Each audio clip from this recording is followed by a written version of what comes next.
Welcome to another KED Talks. We have here Erik Frankhouse today, and we're going to have a little chit-chat, learn a little bit about him, learn a little bit about his current project, and who knows, maybe things will get crazy and we'll be naked by the end of this. We'll see.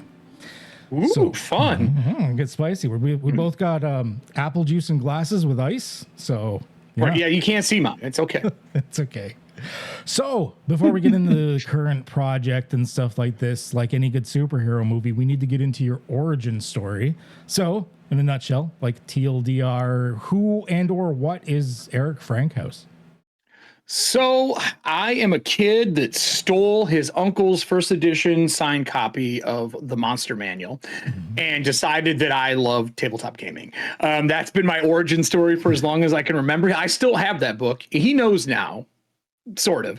But I am someone who wanted to be like an animator for Disney. I've always worked in art, and things just kind of progressed into this being my venue. I worked in video games for a while, but I wanted to go back to my roots, which was doing tabletop gaming and writing really good stories. I also work as a broadcaster and creator for things, and I could never turn my back fully on this industry. And I think during COVID, when everything exploded like it did for everybody else in the fucking world, I decided that I would double down, and I went really back to it hard. I was already doing paid games and everything else, but I wanted to go back to doing broadcasting. So I made those two get married and give me the children known as tabletop gaming. I think we all that was a big shift for everybody. Yeah. I know for me, I didn't hate it though. No, for me, it wasn't a bad thing either. Like right before the pandemic thing, I had like dramatic life shifts anyways. I was getting divorced, moving to new places, all of that wonderful stuff. First marriage is just a test, whatever. But emergency broadcast system. Right as the pandemic thing hit, and I'm like, okay, well, I'm crippled anyways. I can't really work a 9 to 5. No one's going to hire me because, I've thrown my back out for 3 weeks at a time, just making a sandwich too aggressively. So let's see what I can do to make this game that I love a thing. And then, it's ever since then, I've been focusing my skills in that category. It was such a big it's a hard shift job for a lot of us. It's a hard job, but I feel like there's so much passion that's in it. Even if it's an 80-hour work week, you're still okay with it. Yeah, it doesn't feel like it's that bad. And like I'll admit, like if I were to convert what I make into an hourly wage, it's depressing. it's really bad. But I don't know, like I don't hate life when I'm doing it. So like why not? So yeah. Yeah, I agree with that wholeheartedly. I feel like this industry, thankfully to things like to give people their credit, but what Critical Role and what the Dome has done with Dimension 20 and bringing an awareness to just the genre of TTRPGs. I don't care about the game you play, but the genre of having an imagination as an adult being okay for people to do is wild. And I've always compared it to this. Like I played sports growing up. I traveled the world as a bodyguard. I was a stripper for a long time. Like I've done it all. Like I have a big resume of ridiculousness. But what I've learned is everyone is a nerd and a fanatic about something. Yeah. And you don't get to judge other fandoms because you probably have one yourself. It might be remote control cars or airplanes. It might be the Green Bay Packers where I live, even though I'm a Lions fan still. But like yeah, I know, right? Those kind of things are true. And I think that Critical Role and them really kind of brought things on the map for us. And then when we saw third-party publishing become a viable job option with like Monty Cook Games and what Rob Schwab went and did on his own with Shadow of the Demon Lord, I feel like we really learned a lot doing that. So here we are. Yeah, they really pioneered a lot of things for us between like their live plays, getting people interested, and then those early pioneers. Like I look at some of the original sort of self-publishers, Monty Cook Games. Everyone knows them, whatever shill for Monty Cook Games.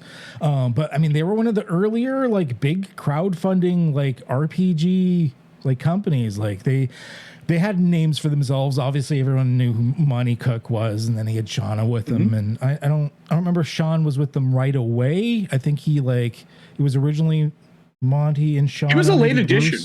Yeah, I think Bruce was around for a while because Bruce worked on 3.5, if memory serves. Yeah, I think Bruce was on board right away. But they were one of the earlier like crowdfunders. Like that was They were. it was a big deal. And then that sort of was like, wow, I could do that. So yeah, it was pretty good. Crowdfunding's huge. I think that I think the idea of being able to go to an audience that is not a C-suite, to not suffer an OGL debacle and have to be under the guise of someone else, you can go, hey, I have an idea. I want to take it out. People, let's get together and make something and see what happens. And then you just keep doing it. And I see Kickstarter is similar to having a gym partner. You have someone go with you to hold you accountable. When you go to Kickstarter and people are giving their money for you to make something, they're holding you accountable. And you may not have done this thing if you didn't go to Kickstarter for it. It's not that like it's just the money source. I really think it's the accountability source. Like people are going, yo, how's it going? And they're also, if you're doing a good job, they're really kind of raising you up as you're doing it. Everyone talks about the bad stuff, but I've done a lot of Kickstarters. And I think people 100% are rooting for you to succeed, not fail. No one puts money into something to root for you to fail. That's the dumbest concept ever.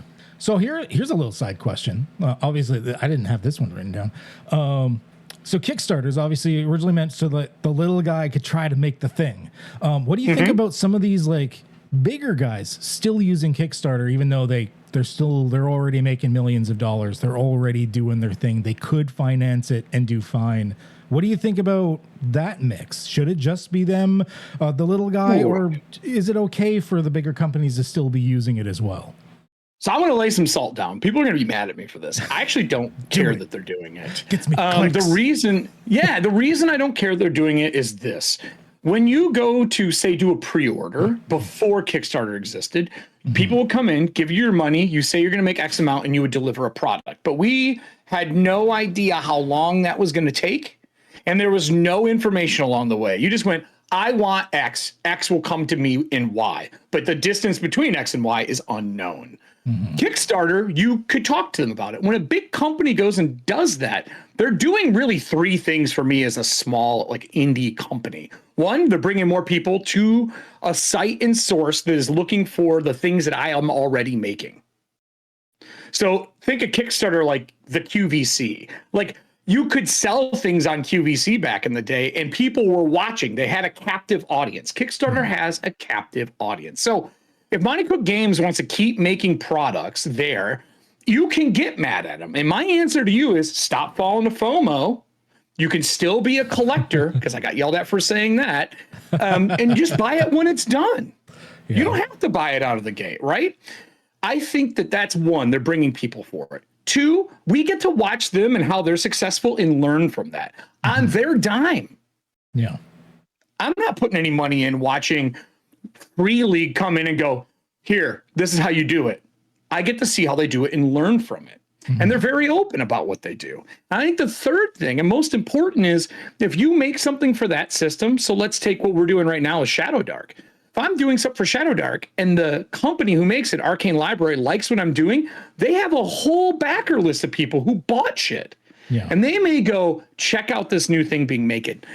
This is not, I don't know. I don't think it's a bad thing. If you're mad that they're going to the well every time, drink from a different fucking well. I personally have not had a problem with it either. Because if I look at a big thing, like one of the arguments people have is like, oh, well, people are then spending all their money on them instead of the little guy. I'm like, well, they were going to spend their money to that company anyways. Regardless. So it's like having a really cool product in the middle of Walmart. You're going to go get that product, whether it was in the Walmart or not. But now you also have the rest of the shopping thing to be like, hey, while I'm here, let's take a look around. So like, that's how I see it. I think people like to be mad. Yeah. They like to be mad, and misery likes company. And I refuse to be a part of it. I really try my damnedest not to be. And again, I like to learn. I hated school, hated it, but I actually really love to learn. I come from a father that could take apart anything and rebuild it better than it was before, like a real Tim Allen, not a fake ass one. Like he could really build things. My mother worked in broadcasting and found ways to sell things that people were passionate about when she was doing that and home interiors. So I came from a line of doers and not bitchers. You just get it done. You go out and you get it done. Learn along the way. College high school, I did it. I finished high school. I hated it. I did college, didn't like being taught how to draw a straight fucking line in an art school, but I love to learn, and the internet has made that hella easier than it's ever been. Skillshare, YouTube, fucking friends that you get to talk to. Nah, man, this is the time. You can learn anything you want. So doing this, Kickstarters, big companies doing it, learn from what they do and watch them fail, because they fucking do. We're watching Wizards of the Coast blow themselves up right now. Yeah, I haven't had a problem with it. I've seen a lot of people being like, oh, like the Stormlight RPG, like it braked in so many millions, no one else is getting money. I'm like, yeah, they were. You look at the stats of and any of the other crowdfunders running even at the same time. I bet there was a boost. I bet even though Stormlight like went crazy, I bet a bunch of people were like, oh, well, I'm here. I noticed this is also running and doing well. You know what? Here, let me throw a few extra bucks there too. I bet there was a boost. It's two things running in parallel. First off, if you think the tabletop RPG industry is bigger than the novel industry, you're out your mind. No, it's tiny. One. We are one page in a book. They are huge, and them bringing their passion to, I don't care if the system was Magic the Gathering. I was talking with another group of people making something amazing that have done really well for themselves, and they're huge fans of that game that came out. I do not like the mechanics in that game whatsoever for Stormlight. I was not happy with it, but those people are now on the platform of Kickstarter, and they have a chance to find you because you may pop up on what they're doing. It's just one more person in the ecosystem. Like, we're all eating. We may not share an exact table, but we're all going to eat. And if you're mad that he was successful and brought things over, then be more successful than him. I don't know what to tell you. Write a bunch of books, but don't whine about it. You're not doing yourself any good. I think because we're all in the same pond, there's a lot of people don't realize how small our pond is. Like, I've been lucky enough to have some of the biggest YouTubers and TTRPG on my channel, like Bob World Builder and stuff. They have nothing in views compared to any other. Go do one tech show. Yeah. Like, I watch a lot of woodworking, woodworker, like, because I do a lot of woodworking and stuff like that. Like, even like, you look at someone like Bourbon Moth or like any of those guys, like the numbers they pull in, it makes us feel like it's nothing in the TTRPG industry. But I think that's when we saw Hollywood be excited about TTRPGs, and there was a group that was really angry about it. And like, if you go to Gary Con, Luke is really connected into that ecosystem, and he brings those people there, and people get mad. And I'm like, why are you mad that people are enjoying the hobby that you're enjoying? You still get to enjoy it. Your hobby doesn't change. It's just more personalities and more people on it, more eyes on it. You get more things that come in. Like, if you want a small hobby again, like, I don't know what to tell you. You pick the smallest hobby. Yeah. You go birdwatch. That's a bigger group of people. It probably is. Yeah. It absolutely is. It's ridiculously large, and it's worldwide. So anyway, no, Kickstarter, to end my statement, I think it's great if they want to keep going back to it, and we can learn from them. Just learn from them. You can track all their numbers, what they do, see with the falters, see a 30-day Kickstarter versus a 15. There's so much you can learn from it. So, for anyone watching the video, the planned recording is an hour. I'm one question down on the questions I have written, and we're already 13 to 15 minutes in. So this is probably going to be longer than an hour. Nerds love to talk. Is this a common problem? Oh, yeah. I don't think I've always aimed for like, we're going to record for an hour. And I think the shortest one I've had was an hour and a half. Nerds love to talk. We do. We don't get together enough. We're hermits. Yeah. Right? Yeah, exactly. So I see you've enjoyed a variety of RPGs. You were big into Cypher for a long time. Dragon Age was a big thing for you. Star Wars, Mutant Year Zero, Blade in the Dark, all of stuff. You also play with some lesser known ones, or at least ones that aren't as mainstream. Astonishing Swordman, The Sorcerers of Hyperborea, and Shadows of Estrin, to name a couple. What's the most niche RPG you think you've ever played? Fantasy. Okay. Well, ready for a story? I don't think I know that one. All right, give her. Let's tail time. Do you want me to grab it? Sure. All right. Yeah, give her. All right. I was at Gen Con year before this book released. A friend of mine was a friend of someone I just met in the last couple of years that worked at Paizo named Brandon Hodge. Really good man. Love his art. Not his art. Love his writing, his art as a writer. Really good at horror. I hear a voice. I turn during a Where Cabbages party that someone was throwing, and a guy I went to high school with in Michigan was there. I have not seen this. I left Michigan, moved to Milwaukee, traveled the world, have not seen him since high school. I graduated in 99. The gray shows, right? And he's play testing his new system in this small, select, itty-bitty group because he now lives in Texas next to somebody else who's at this party. That's how small our industry is. Yeah. We used to talk about Calvin and Hobbes together and read, comic strips. So he made a game called Fantasy. It sits out. I always have it next to me. He is an anthropologist by trade. Like that's what he went to college for. So I think his doctorate is in or master's in. Correct me if I'm wrong, Calvin, if you watch this later. And you can see on the back, even Brandon Hodge and McFarlane and people have signed, give him written things. This is the game that I'd probably tell everyone the most. If you want a game system that teaches you how to handle drama, to move a story, and to have action still be a core element, this is the game. Oh. He even had postcards through Anthropo Studios that he hands out. And that's your monster. Very smart. I'm doing something very similar because I'm doing Dungeon Chef recipes and monsters in the back for my setting of Breachers, which is also part of this Kickstarter we're going to talk about. This is probably the one game I don't think enough people have played. I love it. It's a drama system. You build drama tokens and you make things happen through drama. And you use note cards to write like effects on the table. And you start placing drama tokens on them that players can go and earn by interacting with those locations. Interesting. Really, really fun system. So I think this would probably be the game that I don't think anyone knows about. So you played a lot of games. Let's go through what's your favorite mechanic from an RPG and what's your least favorite mechanic from an RPG? Least favorite I can do right out of the gate. And it's not that it's my least favorite, it's underserved. You put Bond's ideals and flaws in 5th edition, didn't do a fucking thing with them. Yeah. The only thing that Bond's ideals and flaws do, and most people don't know this, is if a player leans into it, they can gain an inspiration. Most people don't know that's a rule. Actually, I would wager to say 70% of the people who run D&D do not know that. Yeah. How do you make something that takes a third of your page and not make any mechanics around it? What are you doing? Are you afraid to teach role playing? Is this a fear? So that's probably my first and foremost, least favorite thing. And I think it has value, just not used. Favorite is tough because I like a lot of things. I play a lot of games to learn as a designer. But I would have to say my favorite is the one that cut the most time out, but still gave me what I wanted. And that would be Shadow of the Demon Lord's Initiative. That's a good one. So here, for those who don't know, play along.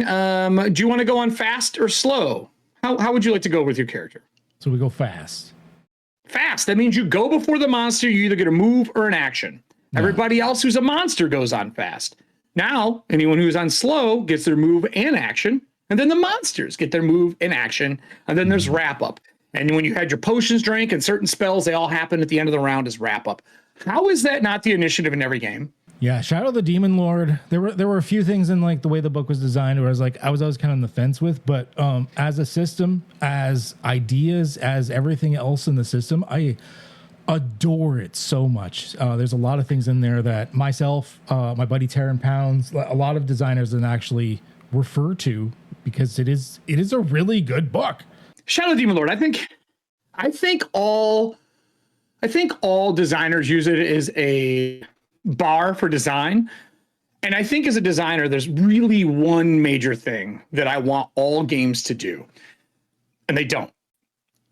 The player side of things, unless those players are GMs, usually want a little crunch. They want a little simulationism. They want the ability to have rules teach them how to role play. But the GM side of it, I need to be able to narratively influence a game, but also have enough of the love language of the system on my side to, this sounds bad, battle my players' questions. Yeah. So that when we do the trust fall, I'm not just dropping backwards, I have rules to fall back on. But I don't want so many rules that it takes me forever to prep. Designing the story, designing the other things, that takes time. I would play a miniature game if I wanted a bunch of crunchy rules on my side of the table. Shadow of the Demon Lord, I think, hit a real sweet spot. Yeah. In that player side being crunchy for players to be able to build what they want, have fun, but it really not affecting my side of the table other than them having it's okay, you can do this, Padawan. Like, that's what that side did. My side was all about fun monsters. Do they go first? Do they go after? How do I make an epic tale? It didn't have enough of the narrative elements until some later books. And then I think Monty Cook Games did a very similar thing, but the player side to me was a little too simple for a lot of my players. They wanted a little bit more. I love it as a player, but again, I'm a GM. I want that narrative element on my player side as well. So I think Shadow Demon Lord is kind of like that bar a lot of us measure things by. Like, are we doing enough on each side? I don't think enough games teach you how to GM, like their system. They don't do it. Yeah, it's a great benchmark for that. I know that I feel that you need that sweet spot. Like, I love narrative games, especially like in Cypher, the intrusion mechanic. I really like because it's so not good. Just you're at the whims and fancies of the GM. It's like the GM wants to do a thing, but there's a reward for it. There's a cookie. It's not just I'm changing this for the sake of changing it. Cool. Fate had the same thing, but I always found there wasn't enough G in that RPG for me. I felt like I was playing in mud. Yeah, it was just there wasn't I can make enough. A mud castle. Exactly. There wasn't enough meat to it. I Fate was one of my earlier like narrative focused RPGs that I'd played because I'd played it from like day one or whatever. And it was great. And I had a lot of fun. Like, I've got some streams. I did like a Secrets of Cats game that everyone had fun with and stuff like that. But I can't stick with it. There's just not enough to it. And yeah, Shadow of the Demon Lord, nice midpoint, I would say. A little question back since you mentioned Fate. Did you try playing the Dresden Files RPG with Fate? Oh, because that was sort of what was based off of or whatever. That thing was so crunchy as a Fate game that it just fell apart. Yeah, it was a weird thing because they have this like narrative, really loose system that they then layered a bunch of bullshittery over top of. So, it's like they made me a soft cake and sprinkled it with ball bearings. Like, it was so fucking hard to digest, man. But I wanted to because I love that intellectual property. I wanted to devour it, but when I started devouring, I was like, this tastes like ball bearings. I can't do this. This is too. This is like a crunchy in a bad way. I'm missing teeth. I'd say the worst RPG I've ever played. This would have been like late 90s, maybe around 2000. Had to be the Dragon Ball Z RPG that came out for a little while. Oh my god. It only had a very limited run. Have you actually played this? The one where it's like I have it.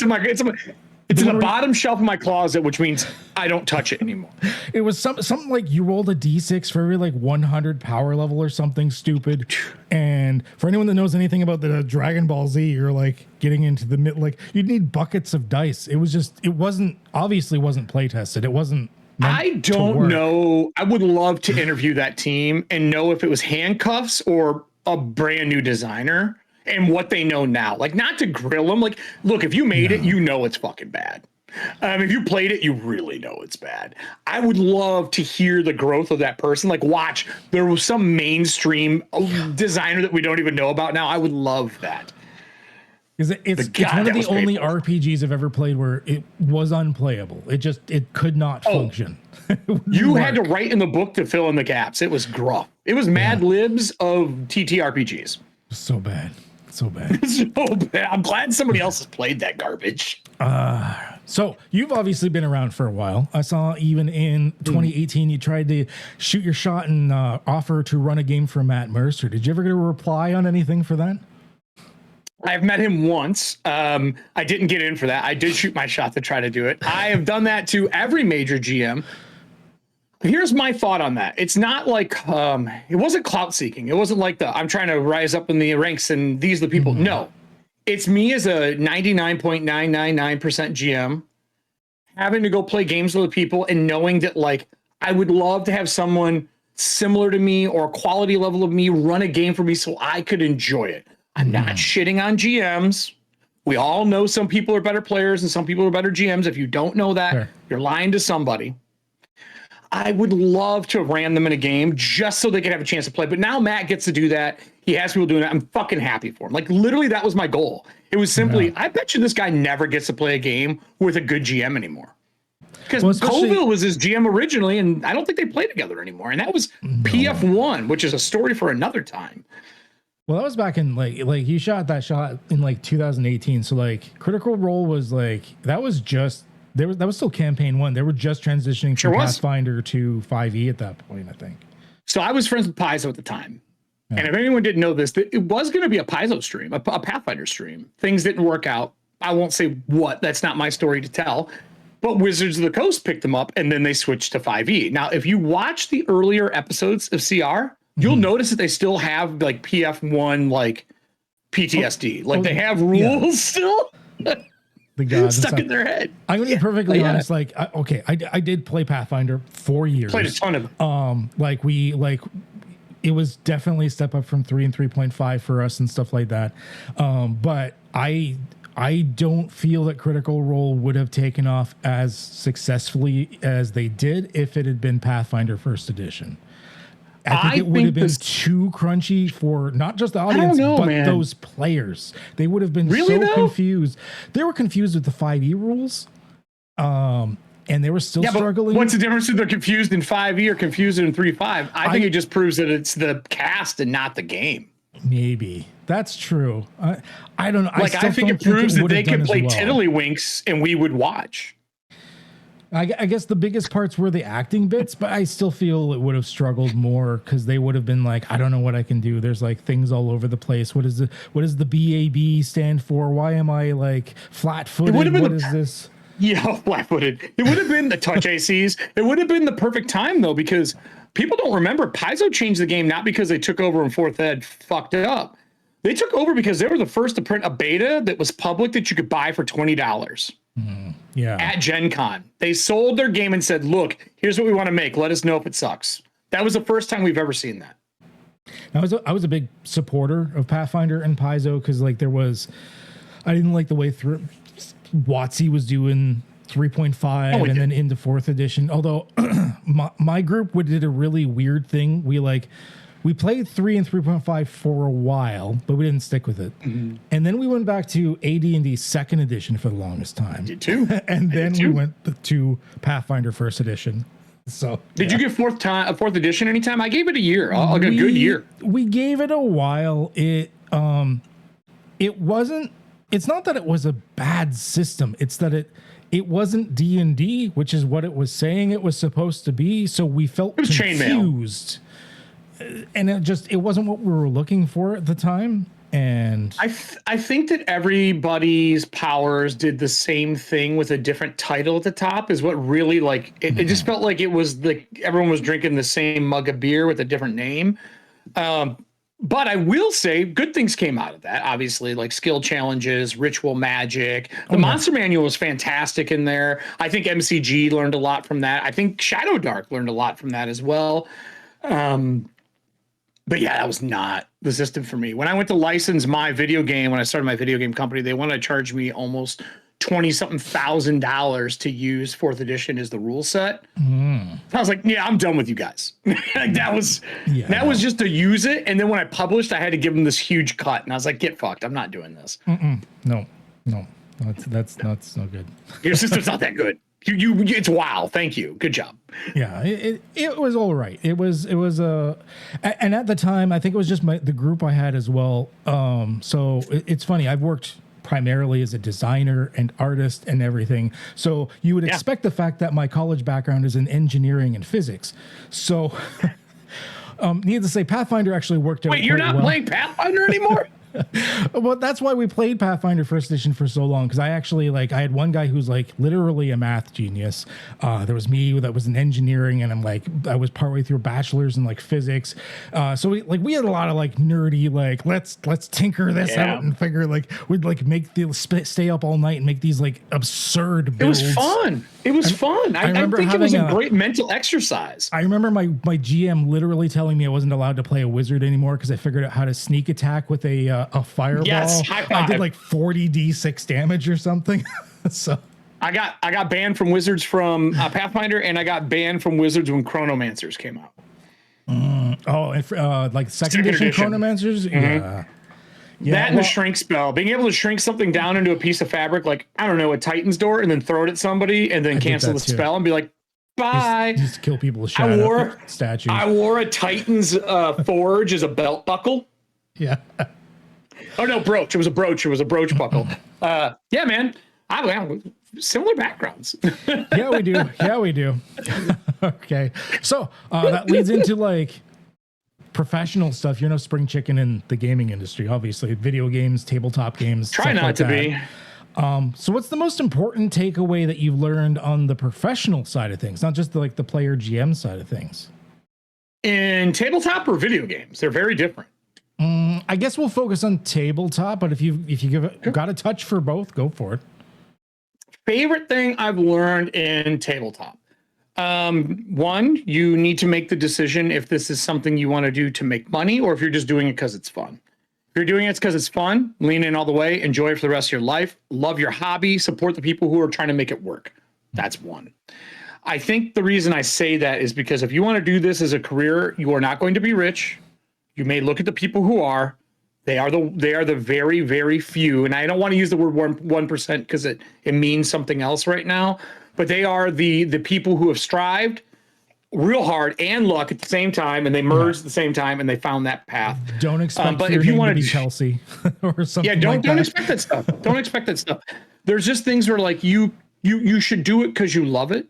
And then the thing I would tell everybody to learn, if you're going to do this and you want to run a company in it, wear every fucking hat at least once. You really, really should. And I don't mean at the same time. That's a mistake. Know when to give something up. Know people's strengths. Never be afraid to be the weakest person in the room, because that means it's your time to learn. And if you're not willing to learn, then this is not the career for you. Go work in a cubicle and be happy. Make your money, drive your car, love your family. Because this is a thing where every single day something breaks. Every single day you're learning something new. Tariffs blow up in your face. Ink shortages around the globe. Someone's sick and you lose your artist. Now you're touching up the art for the first time using Affinity because it's a free program and you don't know what you're doing. That's not me, but that is happening to a friend of mine right now. And I'm teaching them how to use this stuff. So learn everything. And the number one thing you can learn is fucking project management. It's nothing else. Learn to be a PM because you'll know how to assign and how much time things take. Like, just do it. It's not hard. Do it. Because otherwise you're going to go to organize this thing and you're going to think you're making this amazing meal. And at the end of the day, you're going to get a McDonald's burger. Got a Shia LaBeouf this. Just do it. I do agree with that psycho, even though he's fucking hilarious. There's something to be said about like take the time, learn the skills, do the things. And I guess as a GM, I'm sure you said this 100 times, but as someone who works in this industry, take notes for yourself. You're gonna forget. Take notes, get mem, use Google Docs, take notes. If you think you don't need to take notes because it's a career, I'll remember it, you won't. Tell me the next time you go to self-print a zine because the printer you want to go to is down, but you need some before you go to a convention, you better know how to do that. You better take notes.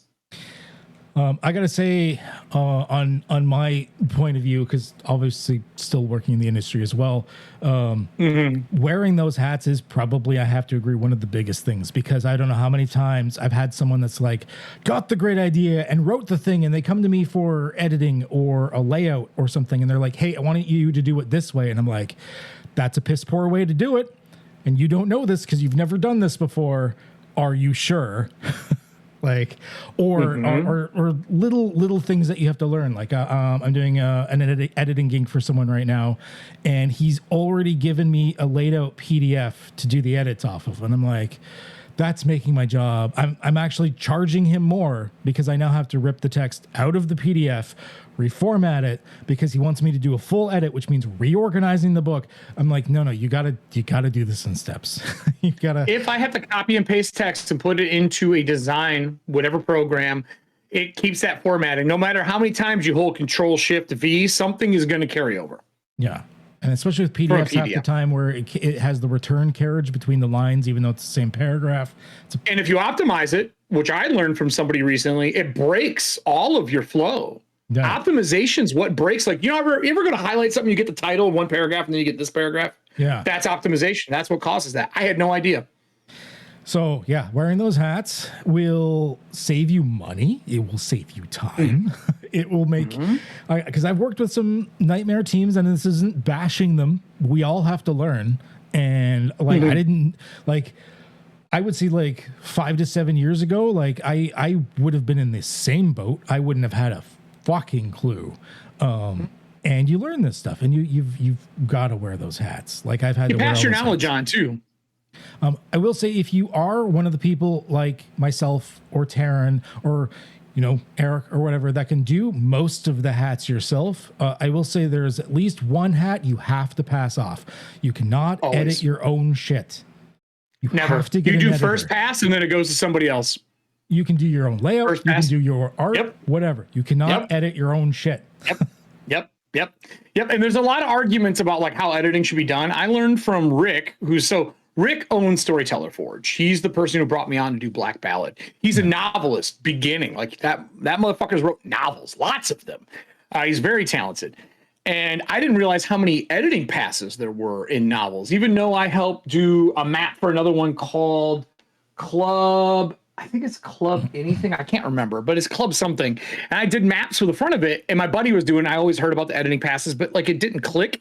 And we were sitting at a booth at some convention, and he's like, yo, man, there's this many editing passes. I'm like, that is wild. I never thought about how many editing passes is. Like you get your normal editing, your continuity and all that stuff. And in tabletop, you get some of that if you're lucky. It's usually a mechanic, a grammar and spelling, and then hopefully you have a continuity pass. Yeah. And then after that, gravy. Yeah. There's not that many in a TTRPG book, which There which is- should be. It's crazy because my one friend Gonza Gaming always refers to TTRPG books as a special unicorn because it's part textbook, part technical manual, part storybook. Like an RPG book is a variety of shit shoved into one package. You need two editors. Yeah, you. And I definitely do. believe that. You need grammar and you need mechanical, especially for mechanical games like PF1 era.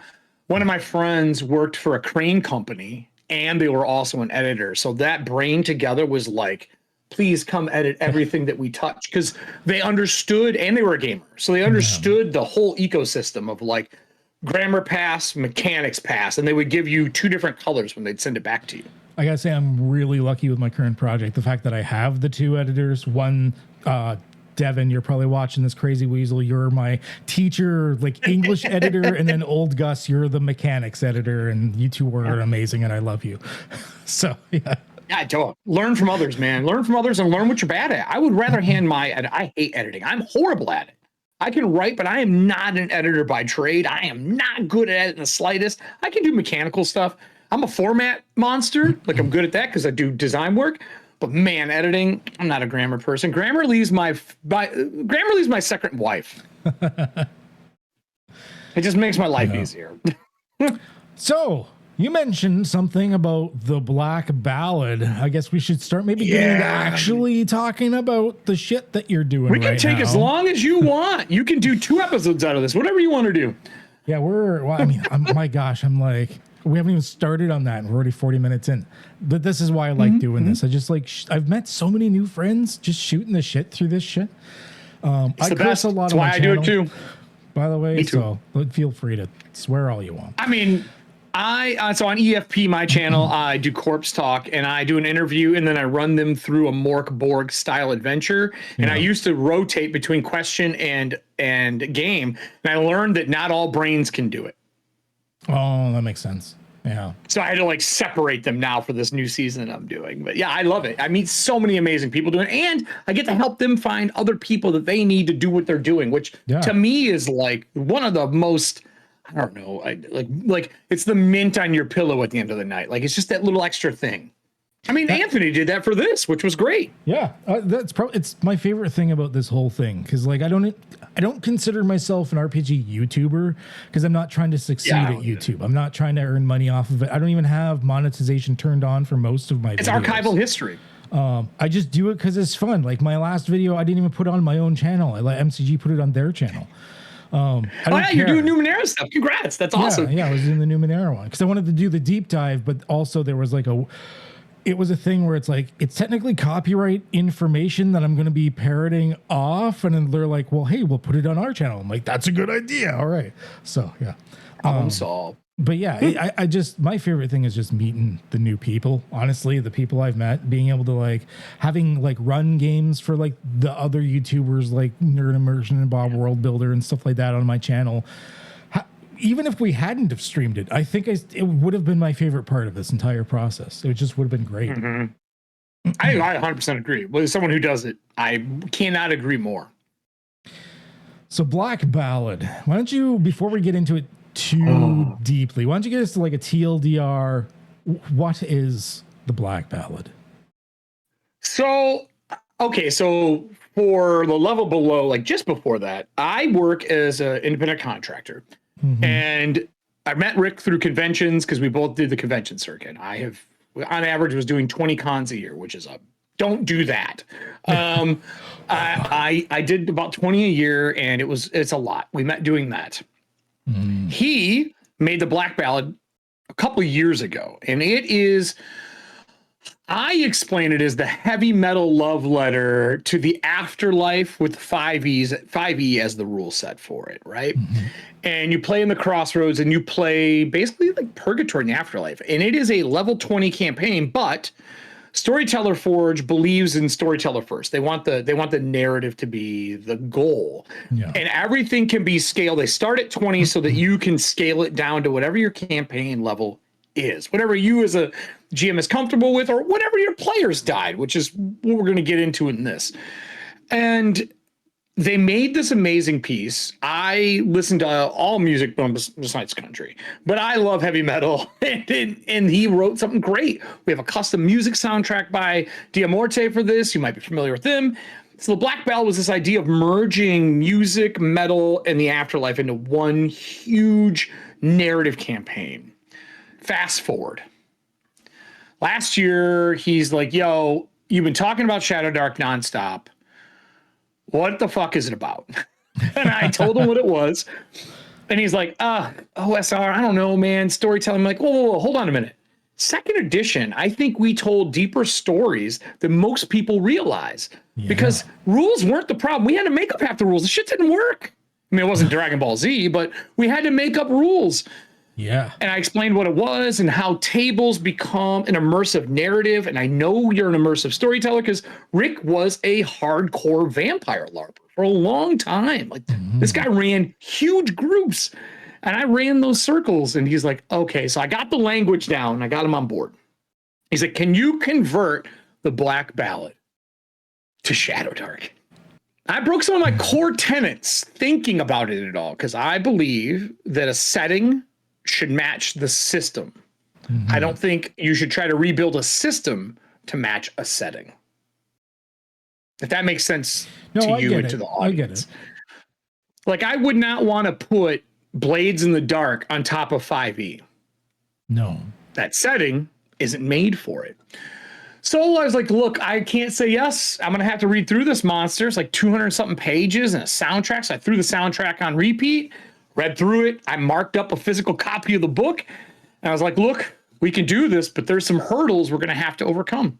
Shadow Dark isn't 20th level. That's number one. And that's how this whole process started. And I finished it.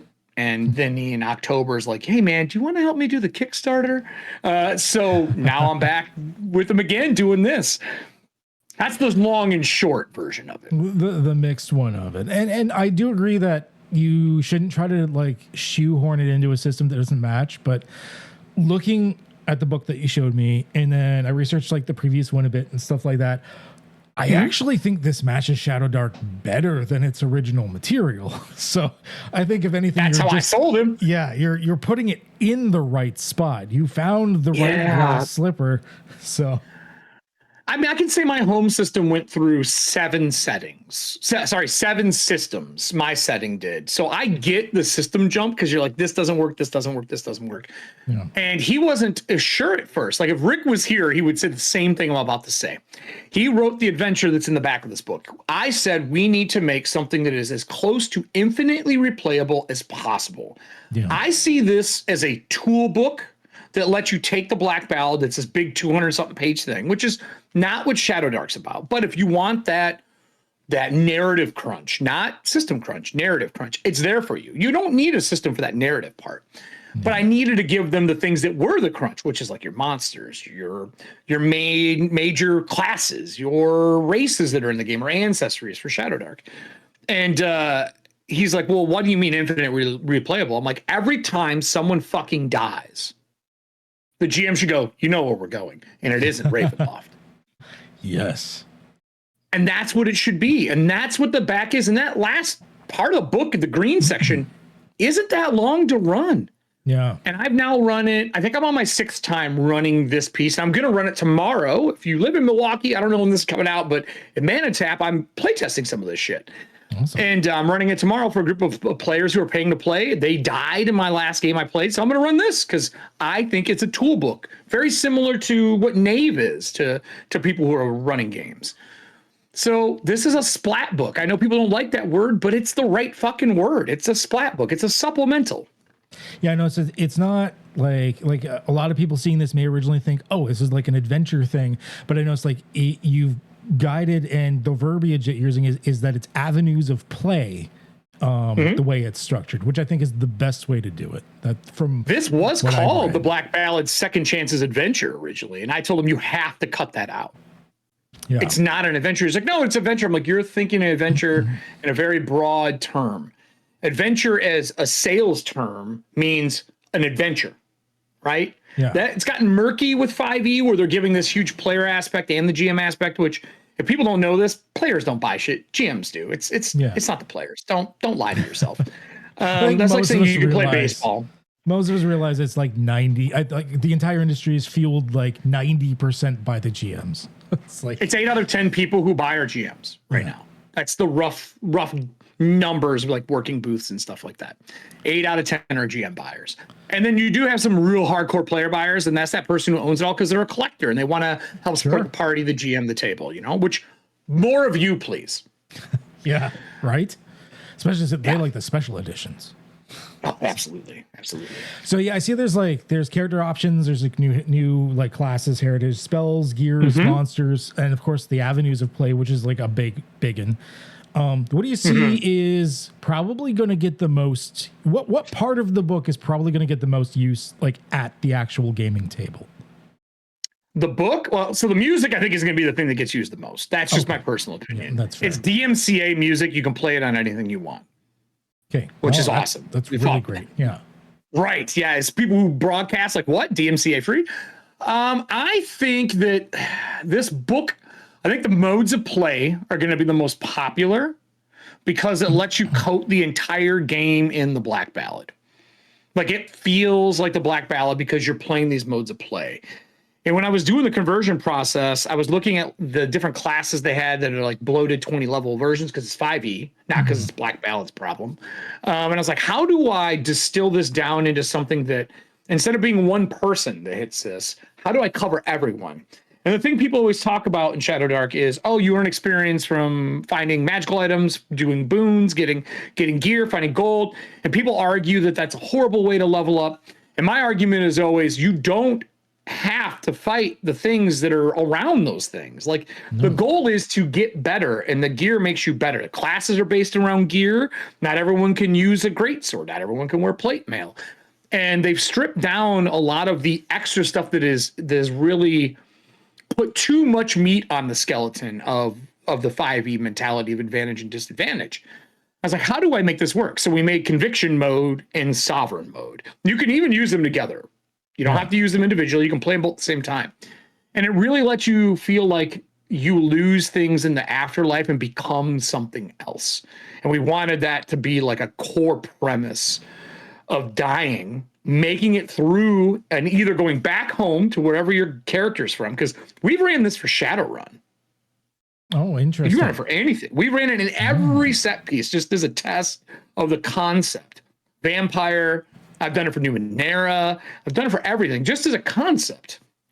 And Shadow Dark is what this book's about, but you could really do that last adventure for anything. And if you don't make it out, you go to the Crossroads, which is like, if you've watched Beetlejuice, man, you're done waiting for the DMV number, you're now in purgatory. Yeah. And that's those two modes of play. I think it matches Shadow Dark fairly well in that, because like in 5e, which is very much superhero fantasy, if you lose access to any of your stuff, a lot of players will freak out. Like if you don't have access to all of your gear and all of your abilities and everything that you've earned up until that point, you're like, well, why does this character even exist? And they just kind of like, I believe that's a time investment problem. I think that making characters for 5e all the way back to 3.0 and everything in between that has become a branching derivative of it, it's the time investment. We talked a little bit before the show about like making characters and like crunching numbers and doing things, but like it really wasn't. You may spend 2 days making a character. Yeah. You birthed a child. When you make Shadow Dark, you just kind of adopted one. Like you just make it quick, it's done. You like, hey, they're 13. I wanted a 13-year-old. I didn't want to do the terrible twos. Like whatever it may be, I feel like Shadow Dark's characters are so fast to make that if you lose them, you got a good story out of it because you played immersive play.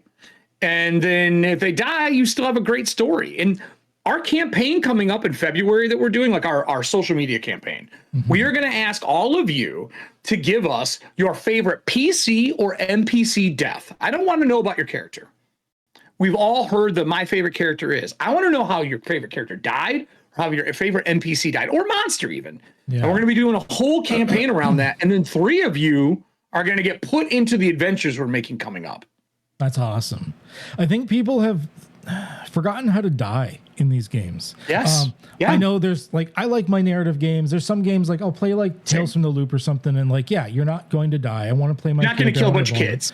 But like at the same time, sometimes I miss my dungeon fantasy or adventure fantasy. Like back in second edition, my first GM, if your character lived through the weekend, it's because you bribed them in some way or something. I saw one guy lose 7 characters in one session. We played Temple of Elemental Evil, and he like extended it, and we never got past level 4, I swear. Like it was just whoo. But at the same time, like I remember a lot of those deaths. I remember a lot of good moments. Like it's a different style of play, and it's okay to play that way. It's okay to play both ways. Sometimes you don't want the deep critical role storyline. Sometimes you want to just kick in the door, make shit explode, get some fat loot, and get the hell out of the dungeon. So yeah, and it doesn't always have to be even beer and pretzels. Like some people are like, oh, Shadow Dark's beer and pretzels. I don't know. I'm in a session 35 of a campaign right now, testing my own setting. It doesn't have to be that way. There's a lot of things you can do. And then we've watched. So I'm assuming you would agree, Blades in the Dark is a very narrative-based game. Oh yeah. But the narrative isn't actually your character, it's the crew. Because you may get put in prison because you gain too much heat. And you might be gone for an episode and playing a different character. I see Shadow Dark really similar to that. And we see that with things like what West Marches was back in the day, where you had a bunch of people, and I don't know if anyone's ever said this, but this is my philosophy. People who were playing D&D that were doing West Marches were old. They weren't kids. No. They were older people who didn't have the time to be playing 7-hour sessions. You die, you come in, I can't make it this week. And GMs had to find a way to make that work. I mean, Gary Gygax stood behind an entire cardboard screen, so he wasn't even a part of the game. No, I like it was that. Weird. Yeah, there's weird shit. But to me, I think it's just we don't have time to always play a deep narrative, always have a 40-session arc.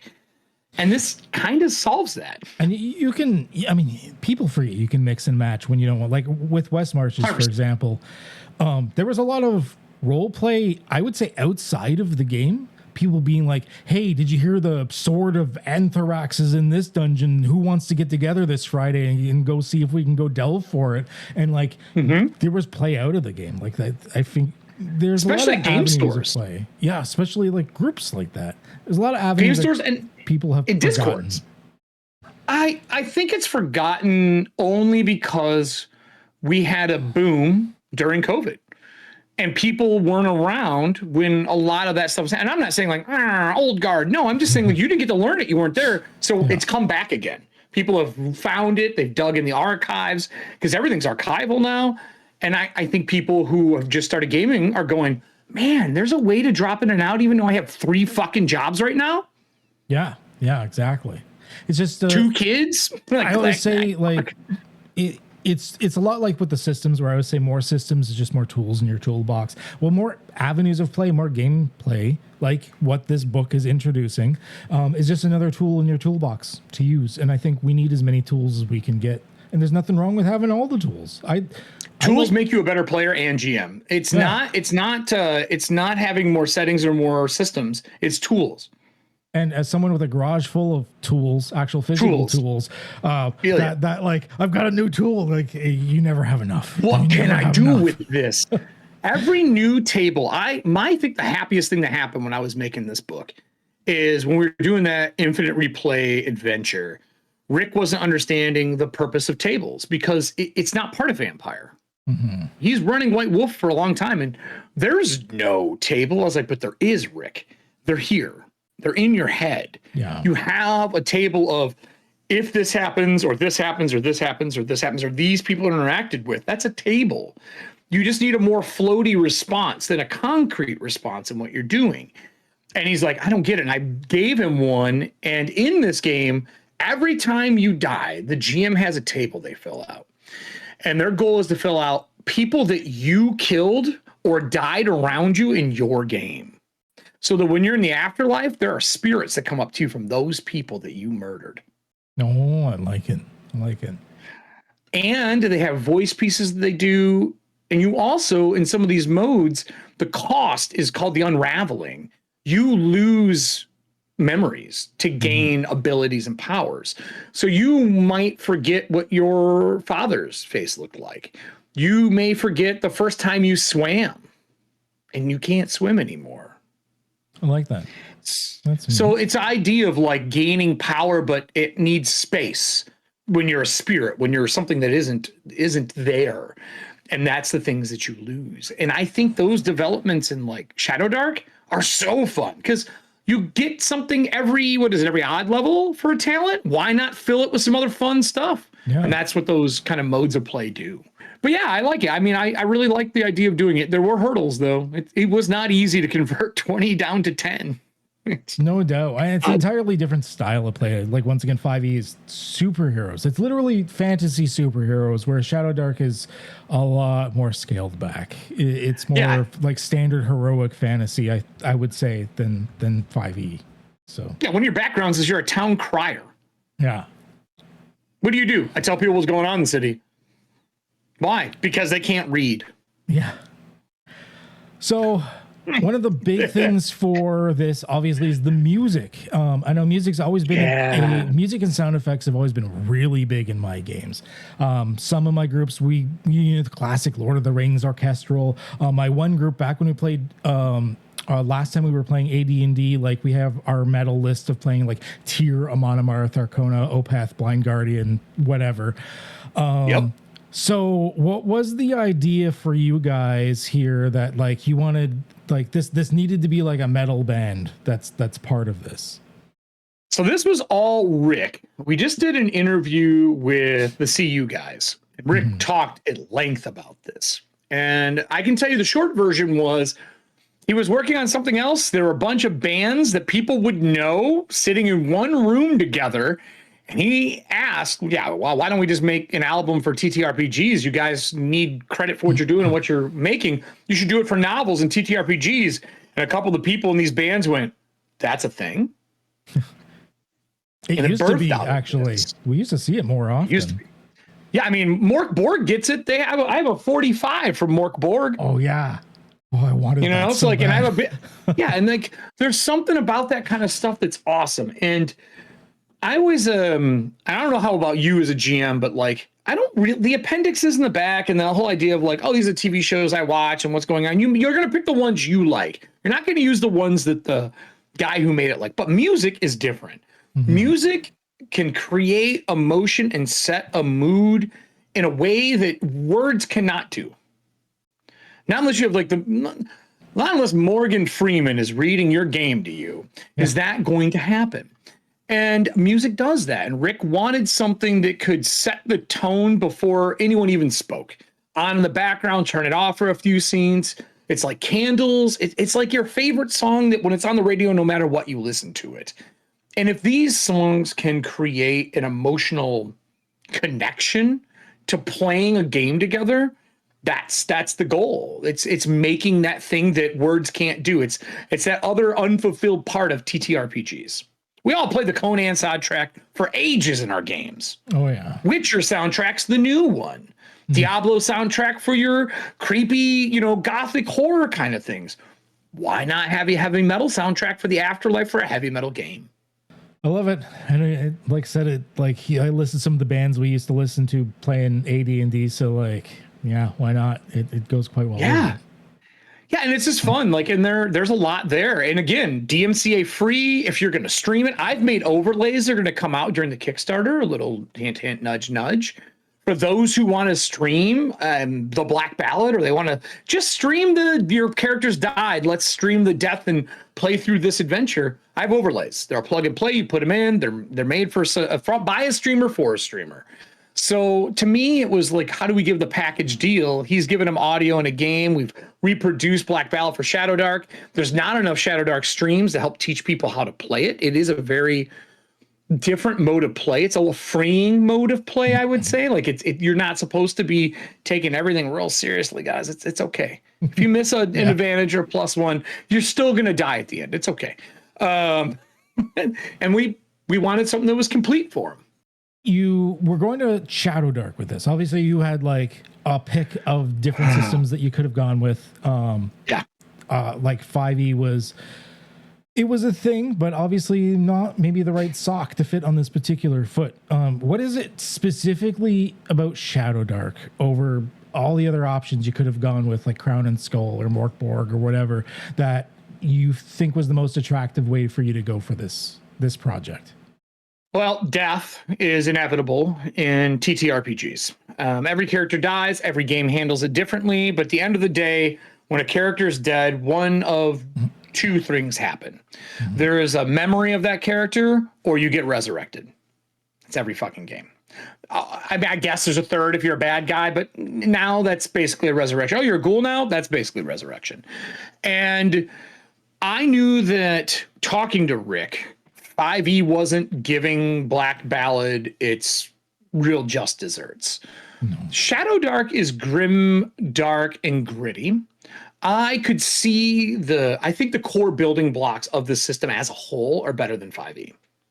I think there's actually more room to build, less chance of mistakes, less chance of stepping on something that's already made, not just because it's new, but because of how the game is built.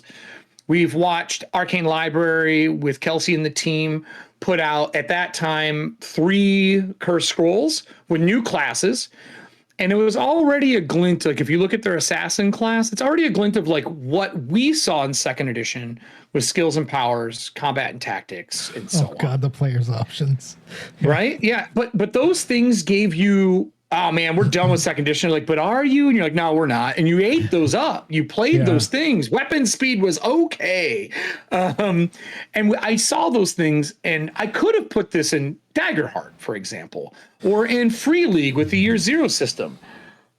But in my eyes, what was missing from this was the story for Black Ballad is emergent play. And I feel like Shadow Dark does that better than almost any other game. You can do it with a lot of games, but the core badass A5 book gives you the tables and the need and ways to do it. And I really wanted to kind of bring a little color to it. When this book comes out, you'll find out that it's all black and white, and every chapter has a color added to it. Like, think Sin City. Okay. It has one color added to it. And I wanted that so that when you're flipping through or thumbing it, you know what chapter you're in. the people who did layout, I did not do layout for this. I just did design, but I did like a design. They're like, what Shadow Dark? I'm like, well, here's Shadow Dark. It's black and white. Okay. So like other than that, it's like single column, sometimes two. And I wanted to really kind of level it up. And we've watched every game do that. But Shadow Dark gave a way for people to make characters, play the game, die, play in the afterlife, and like keep building this character that maybe they love. Sometimes that random generated character you have was your favorite character. It gives your players a chance to come get you, get it back. I don't know, man.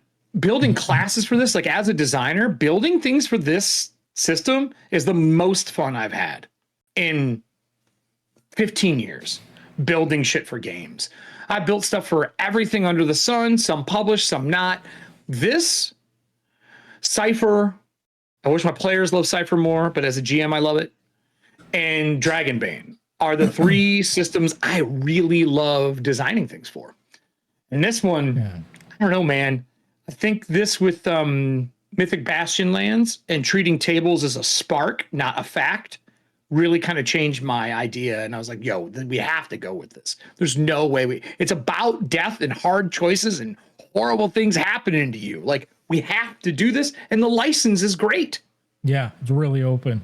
It's really nice. Oh, don't use our trade just. End of statement. You can even use their monsters. If I wanted to use a 10-eyed oracle and make an entire venture on it, you get the thumbs up and seal of approval. I like companies that have like that really open. Like MCG is a really open one. That's just like, include this paragraph. Other than that, do whatever the hell you want. Well, they learned it didn't used to be that way, and they're like, you know what? Maybe we should change, and they did, which is amazing. I'd say that Arcane Library has done it is really a sweet spot because it's got enough meat that I find, like as we mentioned with Fate earlier, if it's too light, people are going to get bored. It's got enough meat where you've got some toys to play with, but it doesn't fall into the trap of like the more rules you have, the less you can do. Is the way I always say it. If you've got, if it's like Shadowrun, some editions of Shadowrun, there was a rule for like, I remember playing 3rd edition, 4th edition, and like a grav train hit the troll, and there was actually rules, and I had to calculate like how much damage it was going to be due to the velocity and the kinetic. Like, well, I don't want to fucking do that. I love that setting so much. I ran a 500-person living community for Shadowrun with a good friend of mine. And the thing I explained for Shadowrun is very simple. You ever had a car that was all Bondo? It was held together by Bondo? Yeah. Nothing matched. Nothing's the right parts. Maybe from different models of cars, but it ran that Shadowrun. Yeah. I actually it shouldn't. Just last Thursday, I started Session 0. We're doing a Shadowrun game, but we're using Daggerheart for it. Ooh, sexy. Yeah, well, it's cyberware. We just use the experiences, and other than that, I just had to add better guns, and that's it. It's Shadowrun, like done. Daggerheart's a different conversation as a designer. That's awesome. I love me some cyberpunk. Started to try and design some stuff in Daggerheart because I was like, system came out, it's shiny. I actually enjoy framework. It. I think it's been pretty fun. I didn't enjoy designing in it. It wasn't for me. So I agree with Sly Flourish. I agree with Sly Flourish on the GM side of things, where I feel like there needs to be a GM book or a full setting book to see really what they had, like the vision in their mind, because really that book is made for players. The frameworks are genius, but there's something about the way you build encounters that's gruff.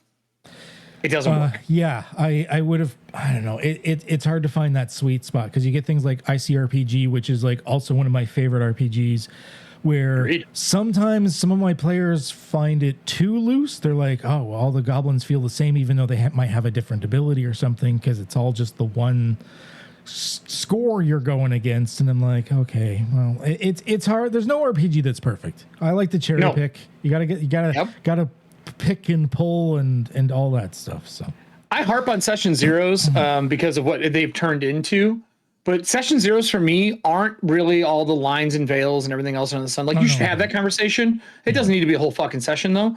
To me, it is really the expectation of the system and setting. For me, it's world building. I like my players to do a lot of the world building. Like when we sat down, I had a bunch of questions for them. That's what my Session 0 was. I'm probably going to get, especially with how big the MCG community is on safety tools, I'm probably going to get a lot of hate for this, but I don't like most safety tools. I'm going to say it anyways. I don't like most safety tools, especially X cards. I hate them because they are doing the opposite of what they're supposed to do. You raise a card and suddenly everyone's eyes on you, even though you didn't want John everyone's even eyes said, on you. I would have done this differently looking back. Yeah. The guy who made. And MCG's checklist, I'm sorry, I forget which one wrote it. Was it Shauna? I know what homework looks like. It was Shauna. I think it was Shauna. Was it Shauna? I'm sorry, so. MCG. I don't like it. It makes people anxious. Be like, oh, is this going to be in the game? No. It's anxiety inducing. I don't like it. I feel, okay, if you're in a convention game or something like that, then maybe a lines and veils thing, be like, hey, do you have a thing jotted down on this paper? Okay, let's move on. If you're in a I just put my themes. If you see my themes and it's not for you, don't sign up. Also, if I say it's for experienced players or 18 plus and you bring your 10-year-old kid, we're going to have a conversation. Right.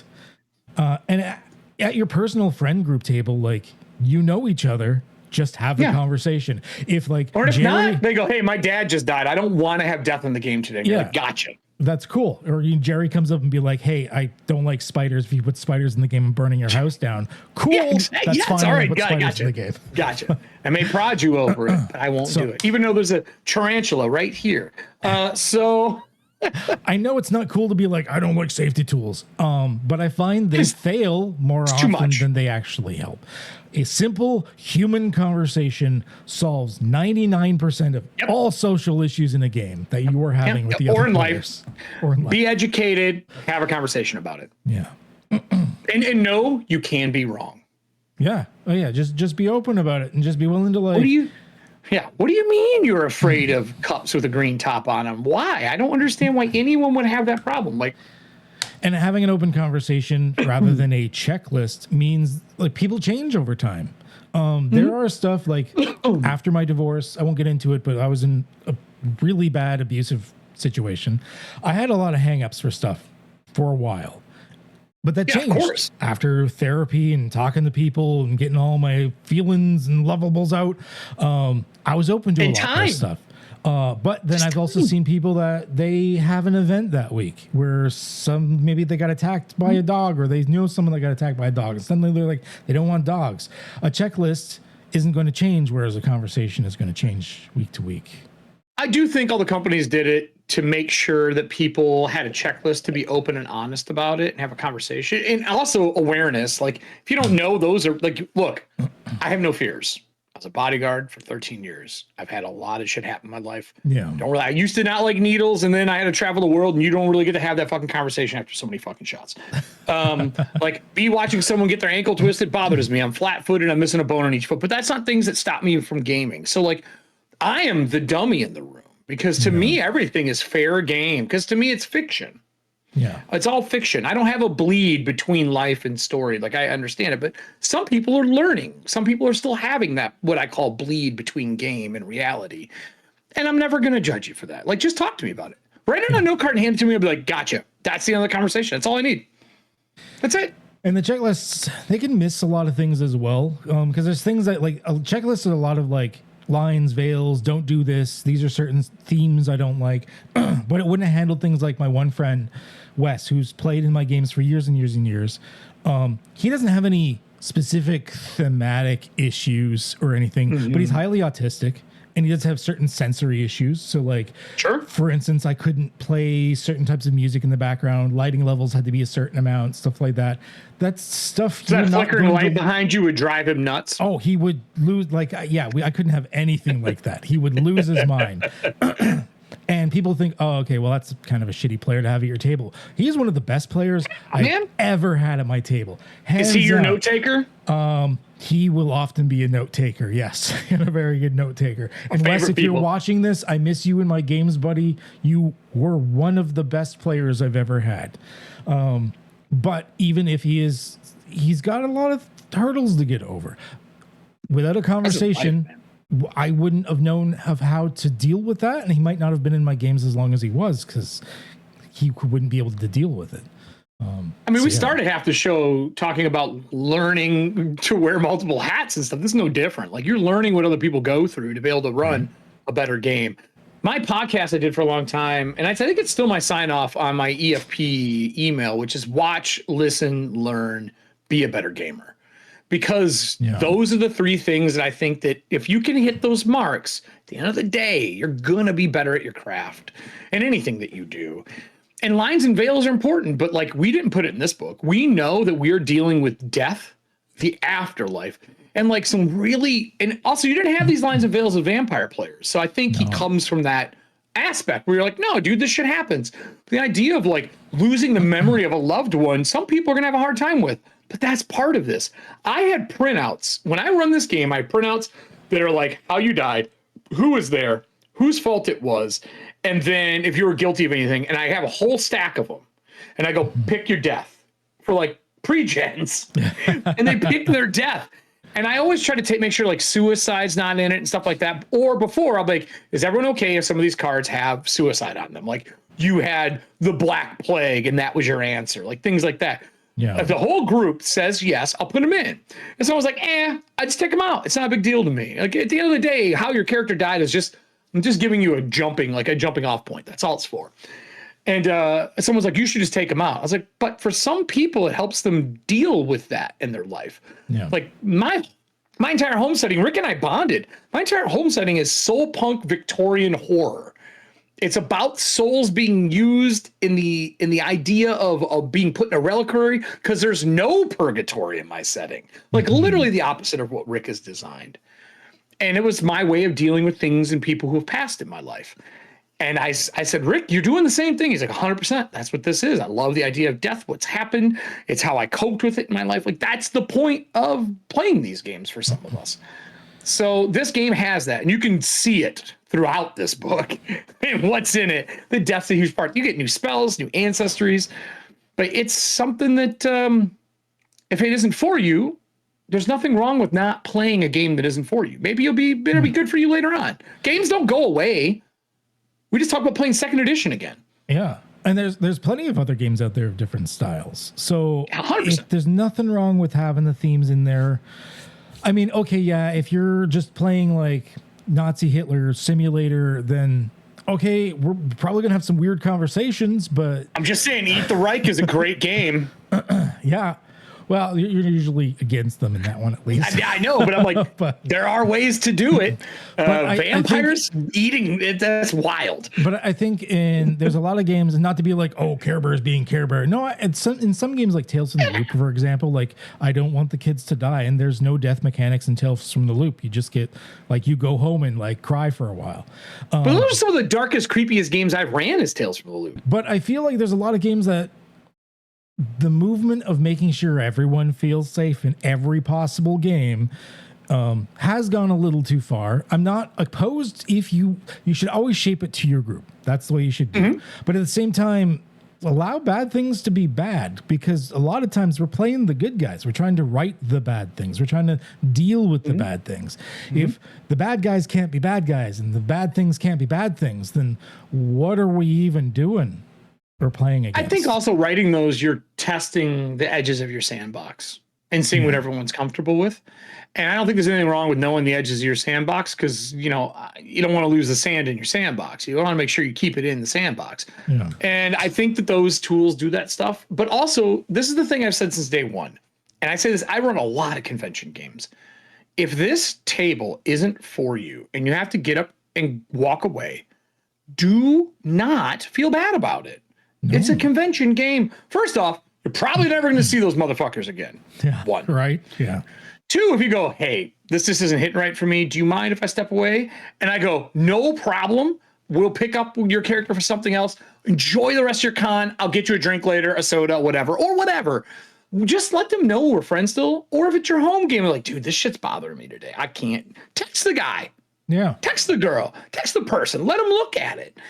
You don't need to shy away from hard topics, because if you shy away from them forever, you never heal.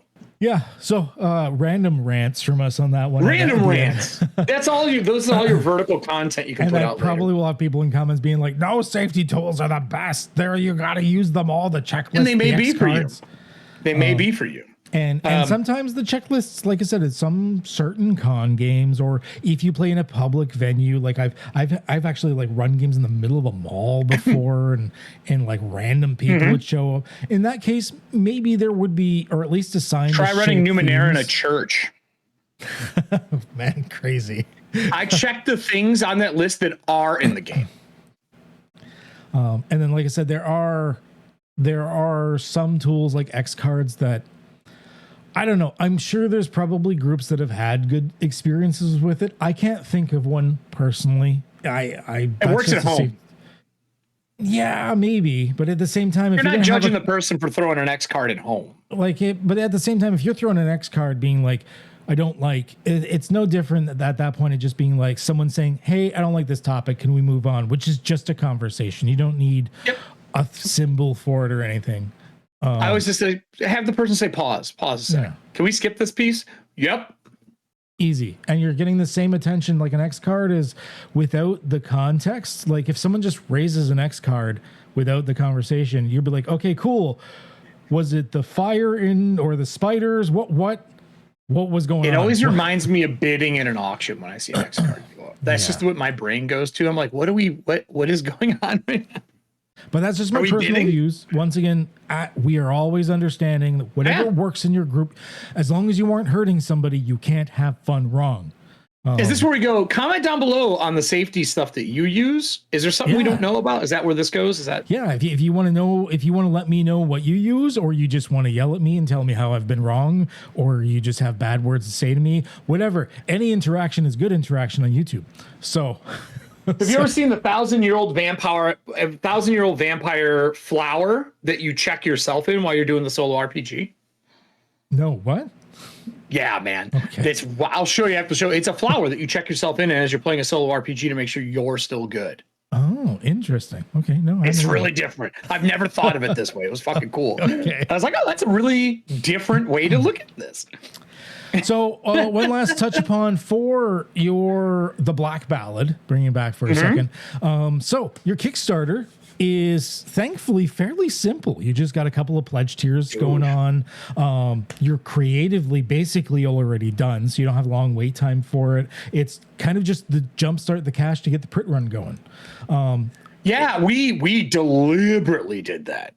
I'm kind of thankful to see it. I've had a lot of, like, don't get me wrong, had a lot of Kickstarters. Like I've Kickstarted, like I did the Stormlight, I do all the MCG ones, stuff like that. And they got a billion bells and whistles, which is cool. But I've also done a few where it's just like you get the book and that's it. And I'm like, I kind of like that simplicity. I know what I'm getting. We're done. I got my product. I'm really excited when the full version comes out so people can see it. What a lot of people don't know is the guy Diamorte, the gentleman who's part of that band. He also is helping do some of the graphic design.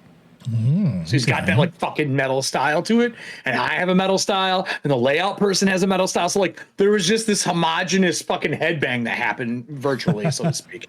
And I just mean that in like the funnest way. It's like the handshake of a metalhead. Yeah. But like he designed some really cool stuff. I got to help do the layout and like talk about color coding and like what to do and why certain things are the way they are. Scrolling through a Kickstarter in the full version, how to get people into the rewards. But here's the thing. We have 0 stretch goals.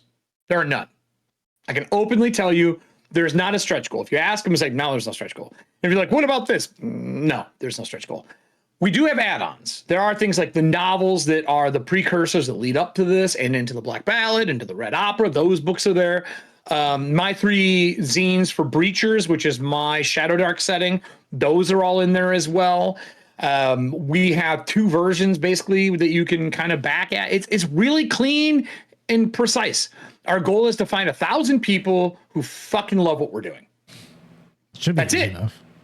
That's it. That's what we want. We want 1,000 people who want to do it. It is a $30, which is the base one, and a $75, which is the Purgatory bundle with premium everything.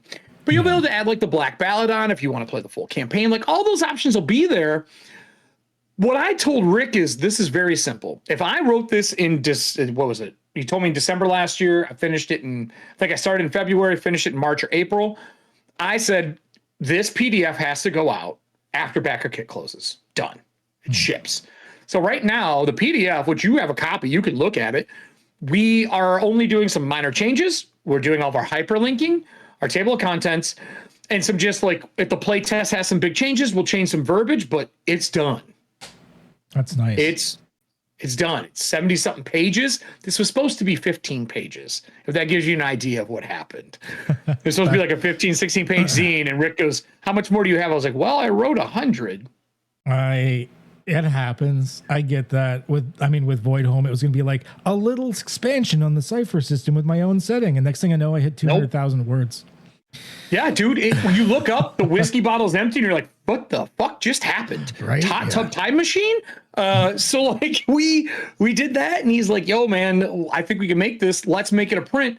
I think we go to Kickstarter, and we're just here to do a print run. We're going through the same company who prints the stuff for Shadowdark. That's awesome. Yeah. So the quality level is gonna be good. I'm so excited for it. I don't know when this is coming out, but as of today, I get to look at proofs on Wednesday. Oh shit. So yeah, it's that having it in your hand for the first time is the most magical feeling. Be like, because like, okay, yeah, I'm going to be perfectly honest. I think a lot of players are gravitating towards digital. I see a lot of people with tablets and iPads with the PDFs these days, but there's just something about having that physical book in your hand. Just my house rule is core system book, physical, and any tool book or splat book that I'm using regularly, physical. So like no matter what I'm running at Dragon Sandbox out here or running in my games, I go run for people in Chicago or wherever I'm at, I always have Knave with me, always. A lot of times I'll bring MCDM's monster book because the art's great and the monsters are good. If I have to run a 5e game, I try not to, but still. And then one form of Atoma Beast is somewhere, like the pocket versions is somewhere in my thing, because there's great monsters in them and I can convert a monster to any system. It doesn't bother me. But Knave, if nothing else goes, Knave is always in there, and Shadowdark is always in there, even if I'm not running Shadowdark, because they have great tables. Oh yeah. And a close second, Mythic Bastionlands may be one of my favorite things to ever come out, that gives you tables and everything on a page you could want. It's just a glorious piece of work from. Have you seen the new book by Ruinhammer for ICRPG, the GMing one? I have not got to see it yet. I want to talk to him. I'm going to be out in that area. Some people are running Breachers at a con in Jersey, and I'm hoping to be able to come out there and help them. And that guy plays in one of their games. So I want to pick his brain about it. I can tell you Sly Flourish is doing something right now like that too. Oh yeah. He's been kind of hinting that he's got a 16 chapter piece if you're in his Kickstarter, and it's another one of the lazy GM tip books. He's a G. I love how he says he can't market. Fuck you, dude. You know how to market. Oh my God. Even his videos are amazing. He's another person I want to get connections with at some point. He's he sent me free stuff before, like my Crown and Skulls. He's like, oh yeah, have it. Like he'd never talked to me. Had no idea who I was. That canvas scratchy cover. I fucking love that stuff. No, he's just like, have a copy. I don't know who you are, but I don't care. Here. I'm like, okay, cool. He's got a little metal in it, man. He's got a little bit of that punk metal aspect to him. Right? Yeah. I miss metal concerts. But yeah. Spirit Box, dude. That's what they're for. Yeah. Well, I'm crippled. I can't really. It's hard to get in and out of metal concerts. I remember my old days of like, standing room only. Like if you get pushed back from the mosh pit in front of you, like there's someone behind you you're leaning on, like those, like get one knee of a tall dude or someone headbanging running to their head. Yeah. Spirit Box has played the Grammys, I guess. I totally missed that. Random, I know it has nothing to do with RPGs, random side memory that just sparked of me. I remember going to, it was Ozzy, Finger 11, and I forget who the third band was, but Ozzy Osbourne had just got on, and there was no mosh pit at the front. And my friend Mike looked at me, and he's like, well, fuck. And then I see him disappear to the crowd, and all of a sudden I see him pop up with his fist up in the air, and then as he disappears again, and all of a sudden chaos. Yep. Like, yeah, dude. I worked at Clutch Cargoes in Pontiac, Michigan, and I can tell you I've seen a lot. Been working at that place, man. But it's weird, like, TTRPGs. Like everyone watched Stranger Things. That guy was a metalhead that was running their games. Their new box set that came out is based about the adventures of that guy, like his unpublished things. Like genius marketing, right? Oh, like for they sure. do some things good sometimes. Not that But all RPGs have to be metalheads. I mean, like, No. I don't think there's a type of music I dislike.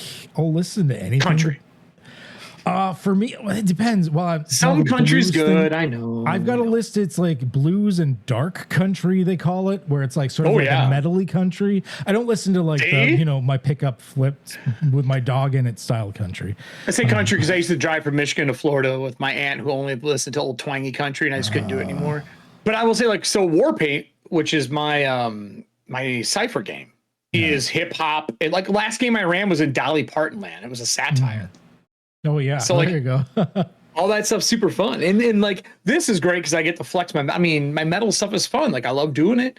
Rick and I just hit up on it. But the fact that we're getting a soundtrack, I told him we need to make more. I want a follow up. I want the Obituary CD. Nice. All right. I want awesome. DMORT to put out obituaries. Like I think that would be an amazing way to like, how'd your character die? Like random table, and you pick that track and it's like an obituary, 1 minute long track for your obituary. That'd be awesome.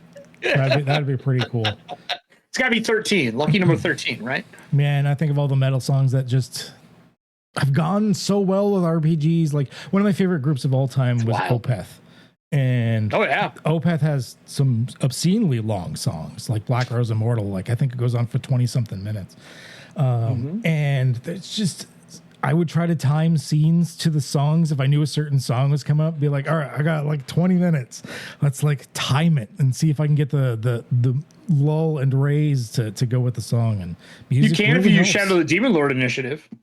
That's true. Yeah. Right. I mean, we've all done it. I did an entire Prince soundtrack. Well, there you go. Whole thing, front to back, for a Crow game. So before we get to the final segment, which is us answering some questions together, yay! Have any questions for me? It's a conversation back and forth. This is hilarious. I always come with a question for the person who's interviewing me. Okay, all right. Every fucking time. And like since you're a designer, because you're a designer and you do layout, have you ever, in the history of doing layout and design, use RGB and CMYK black in the same layout on purpose? Well, I've done it many times by accident. Because like I'll start out being like, oh, this is the print run, and then I'll be like, oh wait, no, this is for the PDF, and back and forth. On purpose, I did once mix them. Actually, it was for Underground Oracle. And it was for, I forget the name of the project. It was the one who used playing cards to hunt the wolf. I'm sorry, Jess. I suddenly forget what the name of the book was. But it was almost exclusively black and white. But I was allowed to use different shades of black. And there ain't no shade like the wrong shade. I kind of, for both the digital and the print, I kind of just used a mixture of the like true RGB black versus like the CMYK, like what you would have as your print with your overprint black and stuff like that. And so, yeah, there is one book I have used both in the same, knowing that even when it went to print, it would print it as two different tones of black. It is, and it's not a normal, it's not even gray. It's kind of its own monster when it's misprinted. I've used it countless times. I think it's the most like punk metal thing you can do in a zine to hide it in there. And I noticed when I was doing Mork Borg, like reading it, and I was interviewing Pele from Mork Borg when I worked for Norse Foundry. I was like, hey man, you have a blacked out Eclipse Sun in your game.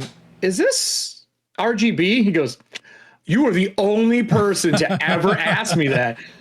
He's like, you're a designer. Like, and that's the thing. Like, it's a weird, I think every designer has at some point in time went, it is the color I want.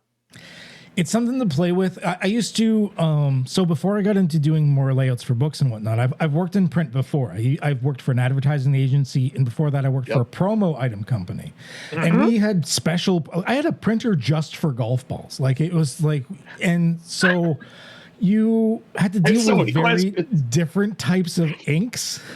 And do. some of the things you could play with, like if you were printing on a mug versus a pen versus a t-shirt versus whatever, you had to do very specific, like certain Pantone colors or certain CMYK type files and whatnot. And yeah, it's fun. Really nerdy thing. A lot of you are never going to use this, but it's fun to sometimes mix and match what type of formatting you have for your colors. Do you have a favorite color? Do I for have like if you had to pick a CMYK, because I have one. Do you have a favorite color after all these years of doing this stuff where you're like, this is my color. This is the color that no matter what, I have to use it. No, mine's recent. Yours. What is yours? I don't think I have one. Mine is the color you use to substitute glow in the dark green. Okay. All right. There's an actual Pantone printable color that makes that what a glow in the dark green looks like, even if it doesn't glow. Oh, okay. Oh, that's pretty nice. And I use it for all of my whites for any text. So it'd be green, like leaning towards a cyan a little bit. It is. It's really weird. And my friend works in like hardcore doing text and print text and works in that and like a level that I do not nor really want to.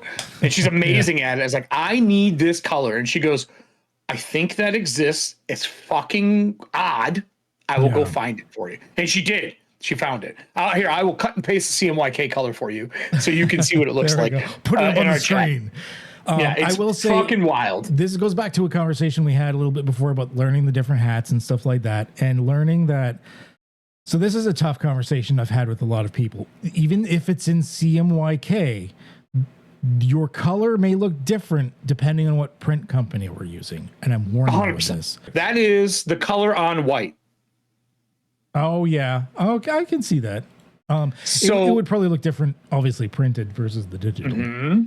But it's weird because, like, I worked at Home Depot for a while doing flooring and paint. And you learn to do, and you learn this actually in art school as well, where you take a piece of white paper, you cut a square out, and you move that square around to get your color, because everything around it influences your vision. Yes. But if you just have a square to look at, you can really isolate what you're looking for. That color, if I take away that white around it, it is an absolutely different color. Little tip for people that are going to get paint samples and stuff at Home Depot. Take the shades that you think you want. Don't look at them there. Go to the lighting aisle where they all have the different temperature light bulbs there and check them under those, because that's going to let you know what it's going to look like in your house better. Yep. And that's just the square by itself. I'm sharing the colors to him and what we're recording, and just so be up on the people screen. Know. Okay, you're gonna do it later. I'm gonna splash up on the screen. So they're like, "What are you?" That's my favorite square. Interesting. I think for me, I'm pretty boring. I think it would be kind of the off black you get for being like a CMYK black, because sometimes I'll use a slightly lighter off black, even if it's an RGB, like only for PDF. I don't know. I find it a little less harsh and a little softer in the eyes rather than being an RGB true black on white. Sometimes I like it being a softer. So I like that, like the slightly lighter. They're really into black. the neons again too right now. They are. Yeah, pinks, neon greens, neon blue, neon orange has been like my jam the last like 18 months again. I love watching, to close this for me, I love watching trend videos on art and what's going on in graphic design and layout, not even just in our tiny little lily pad of a fucking field, but like in the grand scheme, because I worked in Fortune 1s and 5s for that stuff. And seeing if my trend and what I feel is still on point. I've yet to be wrong, which makes me super happy, because it's kind of like a little checklist for you where you're like, I fucking knew it. Like that kind of thing. It's nice. A little pat on your back. And although it's nice seeing what is trendy right now, you can get extra sales and stuff out of it. I'll be like, ahead of the curve. Ahead of the curve. I'll go current. Behind the curve. I'll be like, okay, what was trendy 15, 20 years ago? Look, man, bell bottoms are every 10 years. You're eventually going to be back in style. Yeah, it all cycles. So if I go and find an old trend and people will be like, what's this new trend? I'll be like, ha ha ha. I got you. I mean, like right now, all the breachers that I did, and actually all of this new one, the guy did the same thing. It's a grungy zine style, like it looks like Xerox copied art. Yeah. Which is very much on purpose, but like it's a thing that we used to have. Hard to create now. I'll tell you that. You can actually do. I used my scanner back here and did light bleeds to make it work. Oh, interesting. Yeah, because doing it like the programs make everything too perfect. Adding splatter or doing the little Italy like bits of like imperfection. Grunge eraser, man. Just cut things out. You're like, that should be here. Like it ain't now, and just fucking delete it. Yeah. So any other questions for me that you might have popped into your head? Ooh, do you have a favorite game? You asked me this earlier. Like TTRPG or just game in general? Favorite of all time. Favorite of all time. For me, it's sort of a cop-out. You can say Legos. It depends on well, for TTRPGs, it depends on my mood. Okay. If I want something easy to run, then it's Cypher ICRPG. But if I'm getting in that like real nitty gritty, grungy, or nitty gritty, like I want to like engineer something together, I'll probably go back and visit Pathfinder for a little while. I won't stick with it. One or two? Two. One I found. I really like two. One was, I didn't like feat chains. I didn't like that I had to be like level 6 before I could use a whip well because I needed the following feats in the following order. Like it was never, we did it. We have a whole conversation about PF2 and the fact that I think they shouldn't have called it feats and should have called it anything else in PF2. Choice, option, thing, place, I don't care. Just not feats. I'm sort of the same for video games. It's really on the mood that I'm in. My usual gaming group, some days we're shooting things up in a team shooter, and then next week we'll be like, hey, who wants to spend a couple weeks in Farming Simulator together? Like, we'll be all over the place. So our group goes back to the old Neverwinter where the GM can GM and Neverwinter. Oh, that's a classic too. Yeah. And then Red Faction is our old school shooter of choice because I worked for that company for a while, but there was something about blowing objects up in Red Faction just never gets old. I think in a single player basis, I think my go-to games, at least lately, I like Spin Rhythm. I really like the music rhythm game. It's my favorite rhythm game. I play it a lot. I've got a lot of hours clocked into that one. It's a lot of fun. Despite my like aging reactions, I'm still almost to the point where I can do the XD difficulty. Yeah, man. Memory's memory. Yeah, I try to keep it up so I don't fade too badly. And then my other thing, if I just want to like chill back a little bit more, I think I've been playing a lot of Dyson Sphere Program. Ooh, No Rest for the Wicked is my video game of choice right now. A co-op play came out. I love the art style for it. It's fucking gorgeous. And now it's co-op, so my buddy and I have been grinding that out. My sleeper hit of the last 2 years is probably Return to Moria. The Survivor game where it is so goddamn good. It's one of those times where like I walked out in a space in a survival game and I walked into like the halls of Durin or walked in a spot where I was like, this is what I thought it looked like. And it feels so amazing. And that team is so responsive. Their new DLC's fun. They're always patching it. But my sleeper is Gone Fishing. Oh, I think is that the passive fishing one? Claymation, garbage-looking characters, but it's horror fishing. Horror fishing. You are fishing, and it is horror, and it is horrifying, and it is a riot. Oh, is it? My friend and I played. We looked up and we're like, how did 7 hours disappear? I had shit to do today. Interesting. Gone Fishing, claymation, like horror. Gone Fishing. It is like the old, remember the old claymation fights? Yeah, okay. Like MTV? Yeah. Rest in peace, MTV. But they look like those clay fights. Oh, interesting. All right. It's so fucking weird, dude. Why is there was like a trend of horror fishing games like Dredge and this is nothing like any of those. You are a person throwing out, reeling things in, and trading. The guy in a hot air balloon shows up in a plague doctor's mask. You trade him for. It's fucking insanity. It makes no sense, and that's why it's beautiful. All right, I like it. All right, Let's get into some questions together. Yeah. We're going to answer him. So this is the segment. For those of you who haven't watched my other videos before, I have a friend of mine that's gone through and scoured a bunch of different social medias to find some questions that have or haven't been answered or whatnot. I don't know. I haven't actually read them, but he's gone through to make sure that it's something that we can at least chat about. And this way we get two people's views, sometimes opposing, sometimes matching, sometimes mixed, and we get to answer the questions together and see what happens. All right. So the first one is, I've only been playing these games for a few years, and I'm now starting to GM. However, some of my players have been playing these games for literally decades. How do you keep... Sorry, he's really bad spelling. How do you keep long-running campaigns feeling fresh for veteran players who have quote-unquote seen it all? This is easy. It's very easy. You want to take it? Give her. It's very, very easy. First, there's two things you have to remember. One, it's smoke and mirrors. They don't know what you know. Yeah. They never know what's behind the screen if you use one. They never know. Take your favorite movies, watch something they've never seen, pick an age category they're not from, go watch a 50s movie, 40s movie that's in black and white, poach, steal, scrape the serial numbers off. They'll never know. Just never tell them. And then when it's done, if you feel like you need to tell them you can't hold it anymore, feel free. But they never know what you're doing, ever. And don't be so hard on yourself. Your players are there to play. If they wanted a different GM, they can fucking GM. Yeah. I think it's to a degree of how you said these guys, they said they've been playing for literally decades. I think that's a good sweet spot. If it's someone they've been playing for a couple of years, I find there's that weird like elitism plateau where they're like, I know everything. And then as soon as you've played longer than like a few years, you're like, I don't give a shit anymore. I just want to roll dice.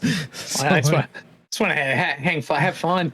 Yeah. You're 100% agree with that. I do think that you're probably being too hard on yourself. Like that's the thing that happens in new GMs. Also, January, new GM month. Go look at everything that's happened for the last couple of Januaries. Yeah. Find all the new GM stuff, all the new advice. There's stuff all over the place. You have the internet. I didn't have that when I started learning GM. I had a game store with grizzled idiots. And I agree with the steal stuff. I've had people like, after a long campaign, they're like freaking, they clap for me like, haha, that happened. And they're like, that was a great storyline. I'm like, yeah, it's from this book. Like, I've done that. I said, it's Grey's Anatomy. Yeah. They're like, what? I'm like, I just ran you through Grey's Anatomy. Yeah. Do you like it? Not at all. I look at one of the funniest examples. I remember it was when Critical Role and all those guys were still part of Geek and Sundry, and I remember when they ran that paranoia session, and come to find out he was just running them through snakes and ladders the entire time. Yeah, dude. Look, any book, any game, things that people don't do anymore. That's how you do it. That's how you get to level up. But also, if you don't know a rule, my favorite thing to do as a GM, I believe all systems are the same. I believe every system is the same. They're just redressed. Like everybody's a body, but we all wear different clothes. Yeah. The best thing you can do is be like, what does that power do? Let the table know. Sure. Yeah. You don't need to memorize that shit. Make them read it to you. They're so proud of it. Let them read it to you. That's their moment. You don't have to worry that much. No. Hopefully that answers. This was apparently a question from Reddit. So hopefully that answers. I don't know if they'll actually ever see this or not, but hopefully it answers. Reddit is not the cesspool it used to be lately. I'll tell you that. It's been very weird to watch Twitter fall and Reddit somehow normalize. Wow, you haven't been to the right parts of Reddit then.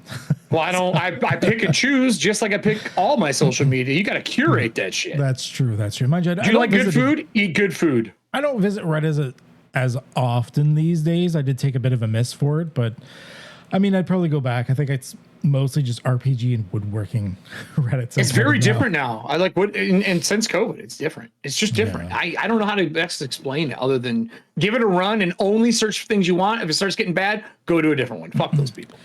I do know that I haven't been to X, Twitter, whatever the fuck you want to call it. I haven't been there in the dead almost nest. 2 years.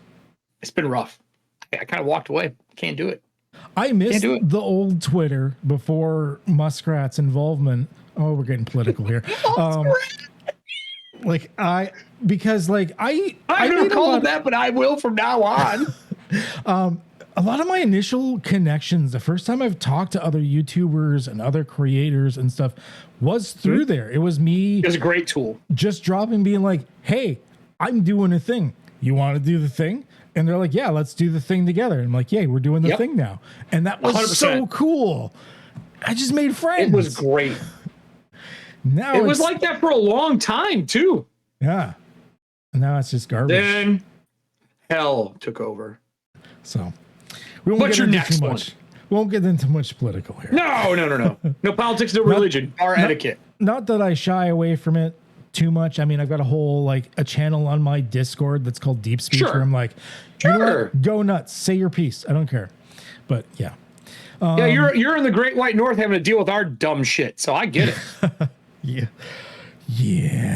We love you as a people, even if we may not love you as a nation right now. Hey man, you ain't the only one. So next question. This is a longer one, also from Reddit, apparently. We're over a year into my campaign, and it's been really fun. Glad to hear. But the story has drifted really far away from what we said it was going to be about when we started it. We went from dungeon delving adventurers to now being out at the high seas as pirates.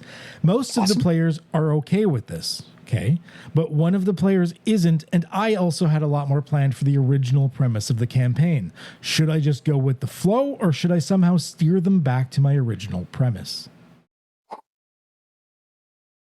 I have follow-up questions. That's the problem right now. We can't ask any. That's the problem. I know. So, look, a pirate ship, there are decks to a pirate ship. It's still a dungeon. Yeah. It's still a dungeon.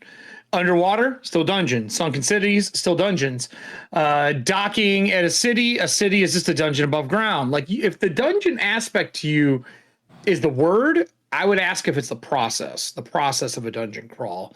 What is the parts that you like from what you had planned, and how do you marry that into the current campaign?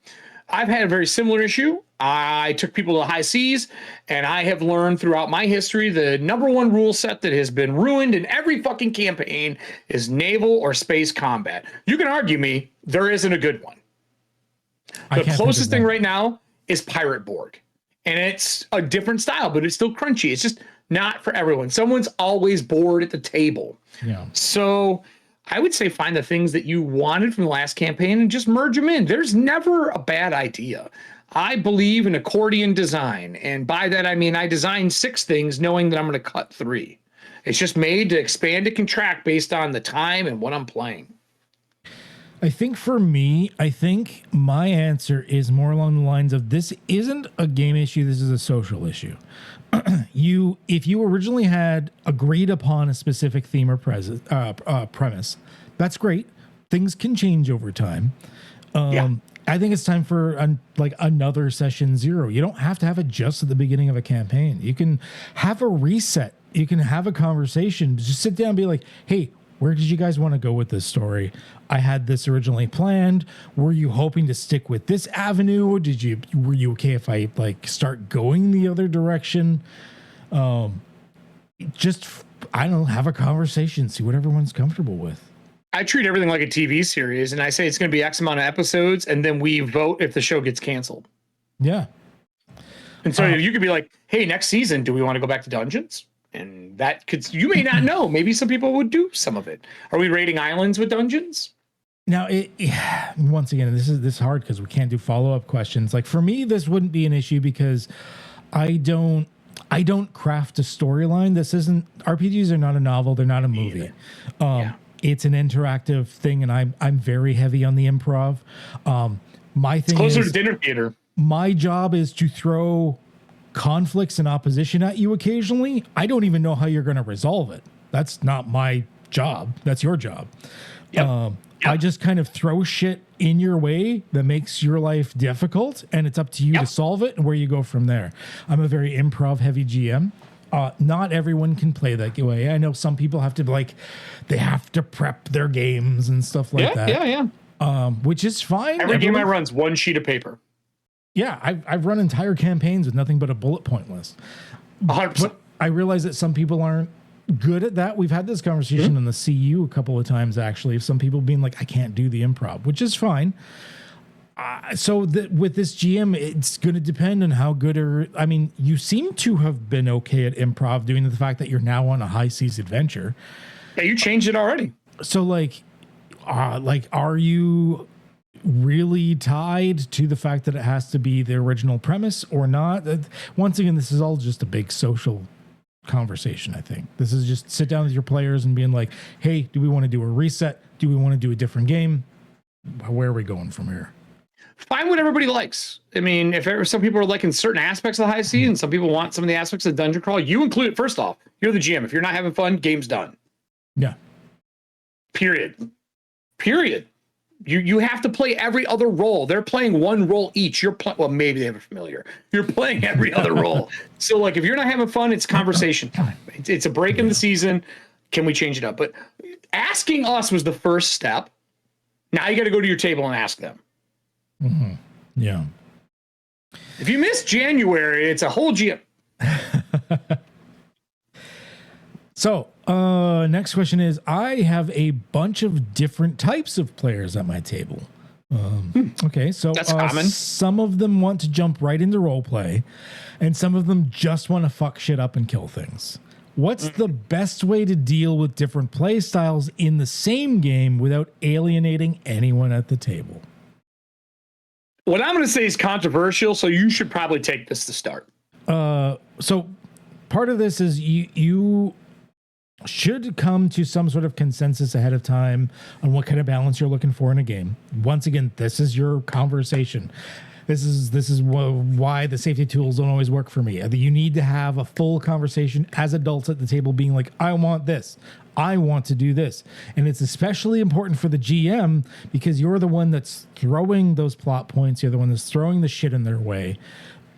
So you're the one that's going to control the flow of the type of game. And if you're the type of GM that wants to run mostly combat, then maybe the role players might want to find a different GM. And that's nothing wrong with that.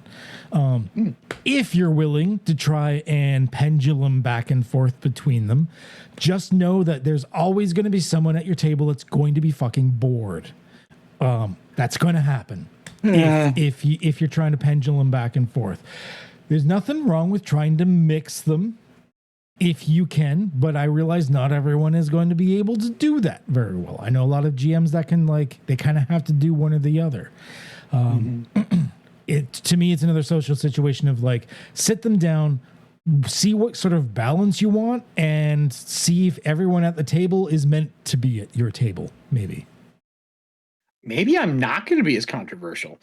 So you said very similar things that I'm going to say. Mine will probably be a little harsher. I'm going to treat this a little bit like I'm on corpse talk. Fucking giver. Look, here's the deal, everybody. You missed having a conversation with your party before you started. This is not a flaw. This is a learning experience, but it is on you. You didn't ask them to begin with what they all wanted. If you have a divided table that is role play and combat simulators, they don't always go together, and it's okay that you're not playing the same game together. Sometimes you have to run a combat table. Sometimes you have to run an RPG table. But here's a tip. Here's a little tip. I know this is controversial. It's okay to split the fucking party. Yes. You can have a group having a social conversation, handling something in another section, while the rest of people at the front of the gate defending the murdering psychos of whatever bad guy you have coming in. You can split the party and do both. And you swing those moments in pivotal seconds. Anytime you need to think, swing to the other half of the group and then take some notes and always start the next conversation with a question. So if it goes from combat to your conversation about what the king and queen are going to do about the two assassins in the room that are trying to capture them, you go, how do you guys want to handle this? These two assassins are going to capture the king and queen that are here, and you're the only people here to stop it. How are you going to talk your way out? You ask them that question, you take notes on the combat half you just had, you let them answer, and as they answer, you make them make the rolls, and you pause at the height of that roll, and you go back to the people at the gate, and you go, two of the men who are fighting next to you are down. They're not going to make it. You have a choice to make right now. You can keep fighting, but your odds are slim and none. Do you pull back into the palisade, close the gates off, and start screaming to the people in the upper pulpits of the places that are here and making sure everyone's safe? Or do you fight this to the bloody end, hoping they can stop the assassins? You can do both. I made this up. This wasn't a fucking thing I'm running. You go between the two. And if you got to slow it down, slow it down. Pacing is the pace you pick. Yeah. Just slow it down, take a breath, and split them. Because they're going to split themselves anyway. Yeah. Fighters want to fight. Talkers want to talk. Well, I want to be in the bar talking while they're scrapping outside. Swing back and forth. Every TV show you watch has these moments where they go back and forth between two things. So that's one. Two, the campaign's almost over. Find some people who want to be a bunch of brawlers and run that game, or push them off to a GM who loves running combat, and then do this. But there is a little tip you can do. If you have someone at your table who loves running combat, you can have them go run the combat while you handle the role player if swinging back and forth is too much. Have them go do the combat and come back to you and tell you how it went. Now you're just as surprised as the rest of the people. I have done that, and it works amazingly. So you can do it. You just got to make some choices. I was actually while you were talking, I was actually thinking about the co-GM thing, even before you mentioned it. And like side questions, it's my questions, not their questions. I've done the co-GM thing, especially because there's been sometimes I've had some very plus sized groups. What's like the largest group? 18 people. Yeah, 23 is my largest. Yeah. I mean, we're talking solo GMing. I think 18 is the most. If we're talking like group play, like when I was doing stuff for Paizo with like Tim Hitchcock and them, we had like 150 people with like roaming GMs is like this big interactive. But solo, I think 18 was the cap if it wasn't a LARP. It was AD&D second edition. I did 23, but I had second edition too. Which is, it's a nightmare in a lot of ways. But I had co-GMs. Like they would I'd be like, okay, these guys are fighting the Medusa over here. Can one of you guys you run the combat aspect, and then I'm going to deal with these guys here. And I was just sort of like the manager, and they were like middle management, and then That's how you run the big interactives. You usually have wandering GMs and stag GMs, no different than a murder mystery and how that stuff is set up. But I would say that kind of stuff. Go look at Order of the Amber Die. They're out of Philly. They are one of the only groups that's allowed to post on the Paizo blog. We talked about them tonight a couple times as a company. But they do front to back full playthroughs of an adventure path. And they will do an entire book, whole book, one weekend in person. People fly out to do this. It's fucking insane. But they have kind of co-GMs. They have someone who cooks while they're all there. They have another person who captains damage and tracks some damage during scenes. There's somebody else who has all the passive perceptions and things like that. When he goes, who has a passive perception of X while people are doing things? That guy just answers. They have people who just handle little bits to kind of split off the computing that needs to be done. Somebody moves all the miniatures so he doesn't have to get up and move around. Things like that. So maybe you just need somebody if someone's a real tactical heavy person, sometimes you just got to let them move the minis and they're happy. Yeah, I never thought give them more jobs, sub jobs. Take the load off you, give them something to do. Yeah, 100%. Talking about those guys in the weekend thing or whatnot, not including LARPs, because LARPs can go a really long time sometimes. What's the longest tabletop game that you've ever run? 14 days. Wow. Like with only 14 days straight sleep? every day. Wow. Every day. It was over this is fucking wild. It was over a Christmas break at a college. I was running a group of people that I'd met when I was working at Walden Books. I drove out to where they were. It was in the middle of fucking nowhere, and we got snowed hard in Michigan. And I mean snowed the fuck in. So I talked earlier about playing Neverwinter as that game. This is that group of people back in the day. I ran a game every day, and we played a video game every day because it would not snow. We got 8 foot of snow. It was insanity. Over the course of those days. So, and all of our works were canceled, and all their colleges, they came back into session, but they couldn't have anyone come to the college. So we're like, guys, why don't you have all your hunters? There's food everywhere in this fucking house. Let's go through some of it. It's going to go bad anyway. So for 14 days, we played Neverwinter on LAN, and I ran second edition D&D. Forgotten Realms. I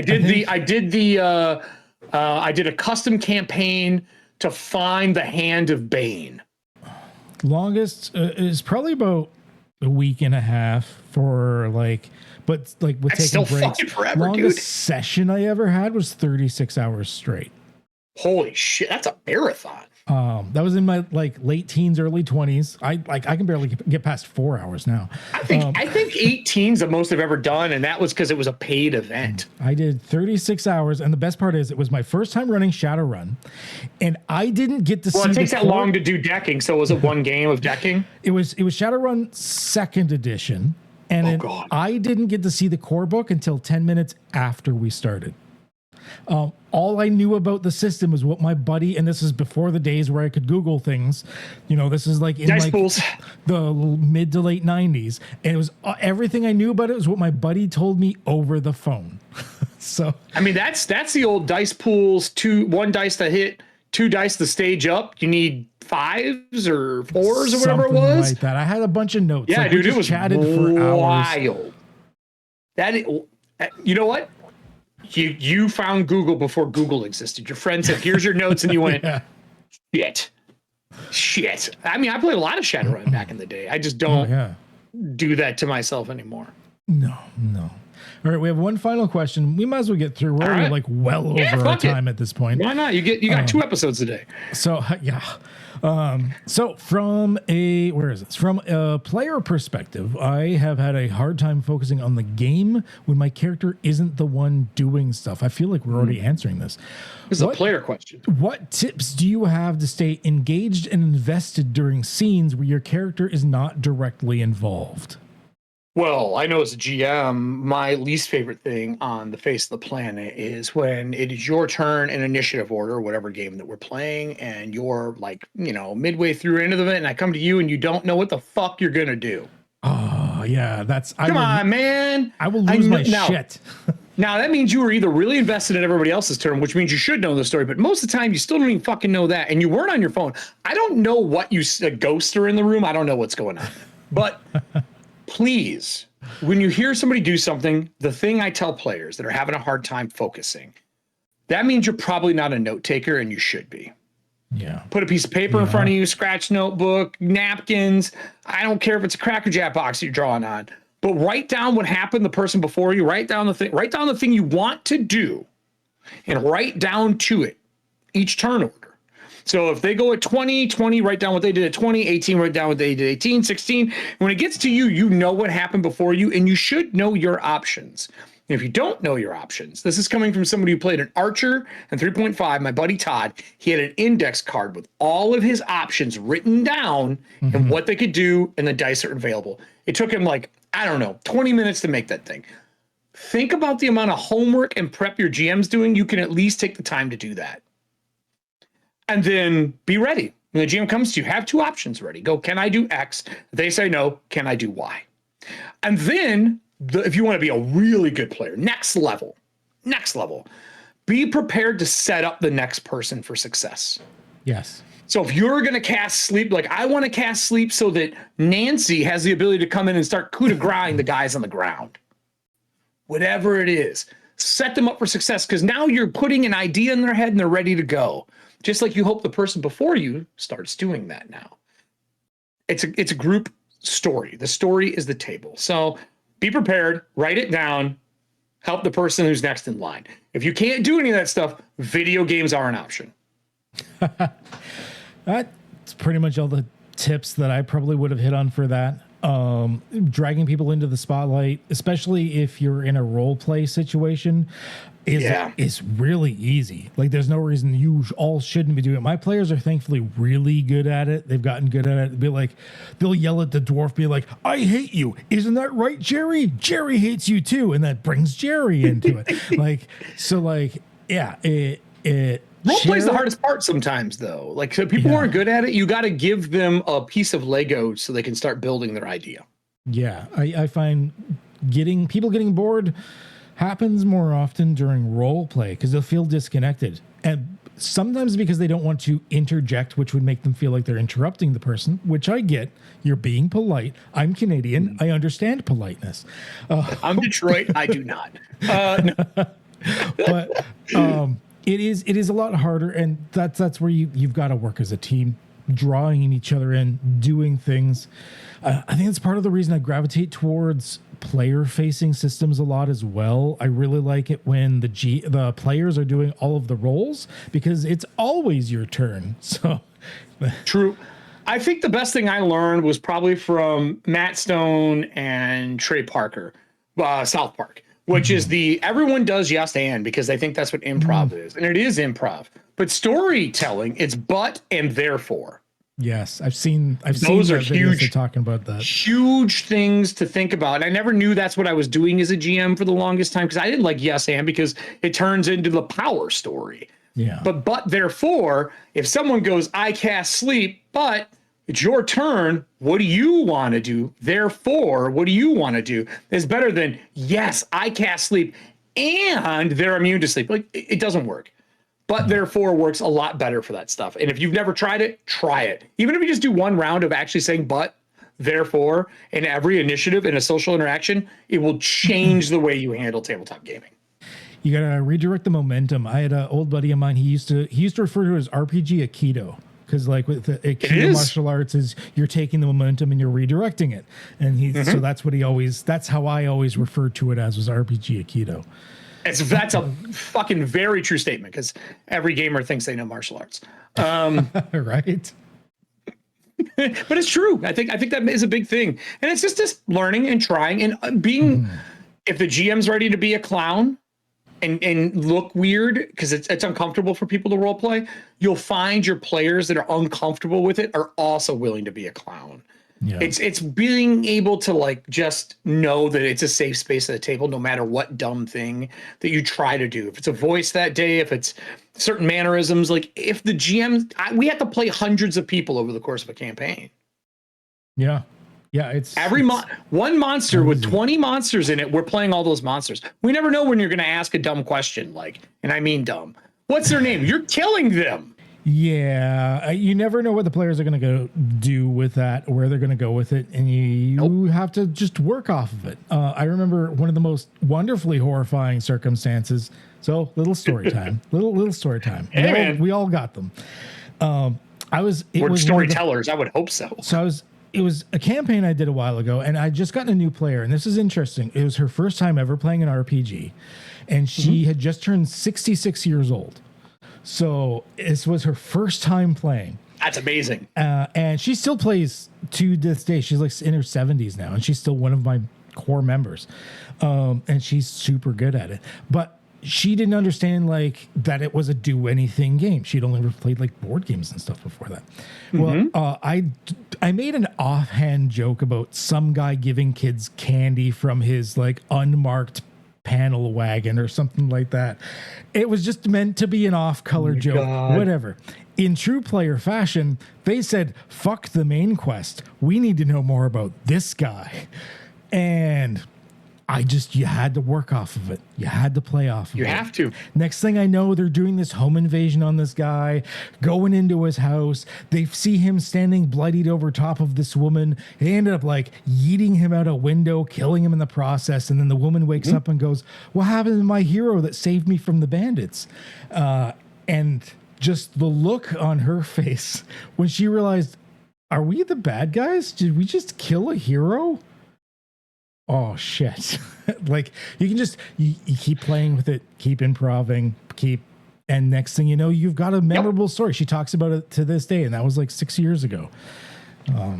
Yeah. We had that happen too. We were playing an Absalom game. I finally got to play for once, and we were playing it was the one that came out right around unfortunate police issues in the United States, and they had put out, you're playing the city guard for Absalom, the city in Pathfinder, and everyone's like, oh, I don't want to do this, cops are so bad. I was like, look, I grew up where cops gave me baseball cards with a piece of gum in it.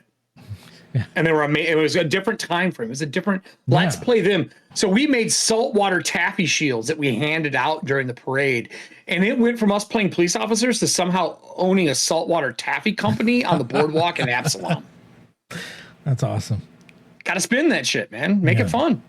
I like alternate experience systems that aren't always just about character actions. Have you played a lot of Cyberpunk Red? Oh, it's one of my favorite systems. Okay, yeah.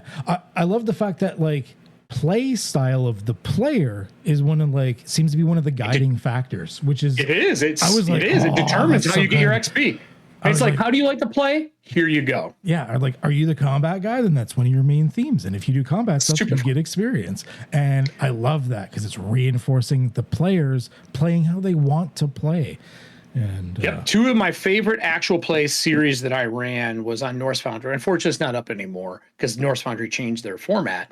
But I ran 2 full seasons of that, and that was my first foray into running for another company. And I think there were like 20 episode seasons, and I did a secret. The whole thing was a brain dance at the end of the first episode. And they were in Continental Brands, and they were testing a new dream substance food to make people fall into a dream state instead of having to wear a head unit, right? And it was wild. I had an amazing cast for it. And dude, I don't know, man. There's something about modern games that I feel people are more comfortable being role players because they get it. It's now, or a resemblance of now. Fantasy's hard for people. Game of Thrones has helped. Stuff like that has helped us.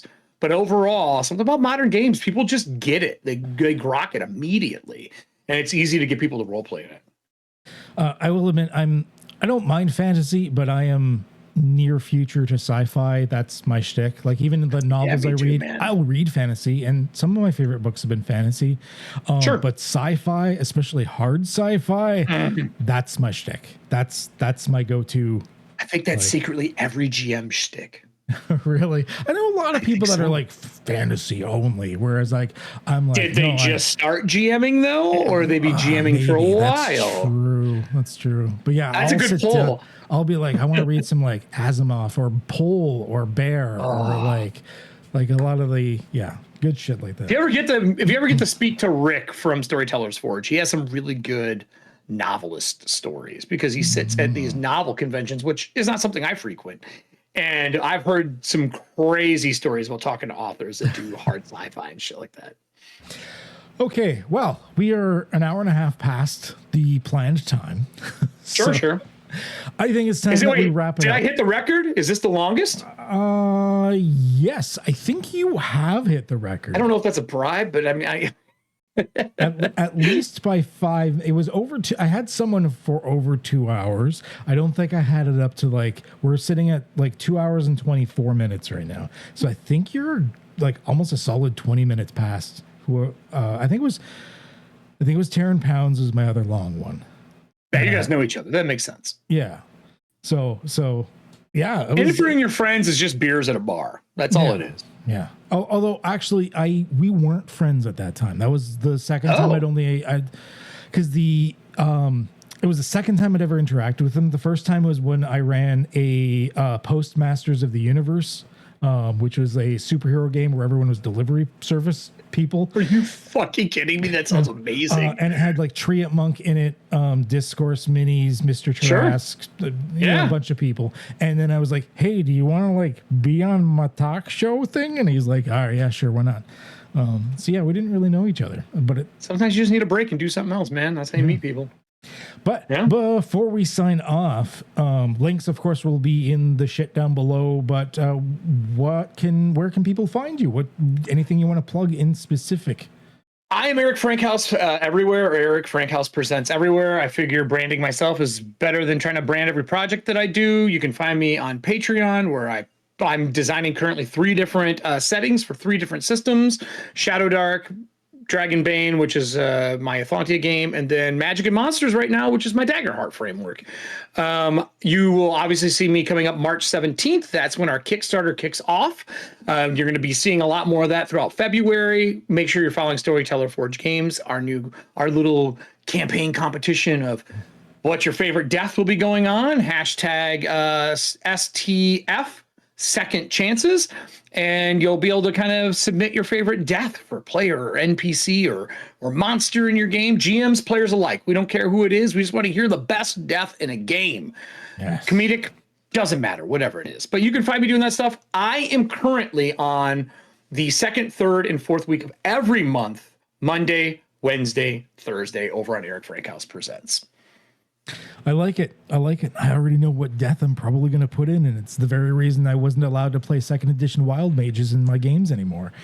You had unicorns burst out of someone's chest. It involved fireballs and the whole party dying and stuff. Anyways, yeah. All right. So links will be down in the shit below for everything else going on. Check it out. Obviously, we got a lot of really good stuff happening here.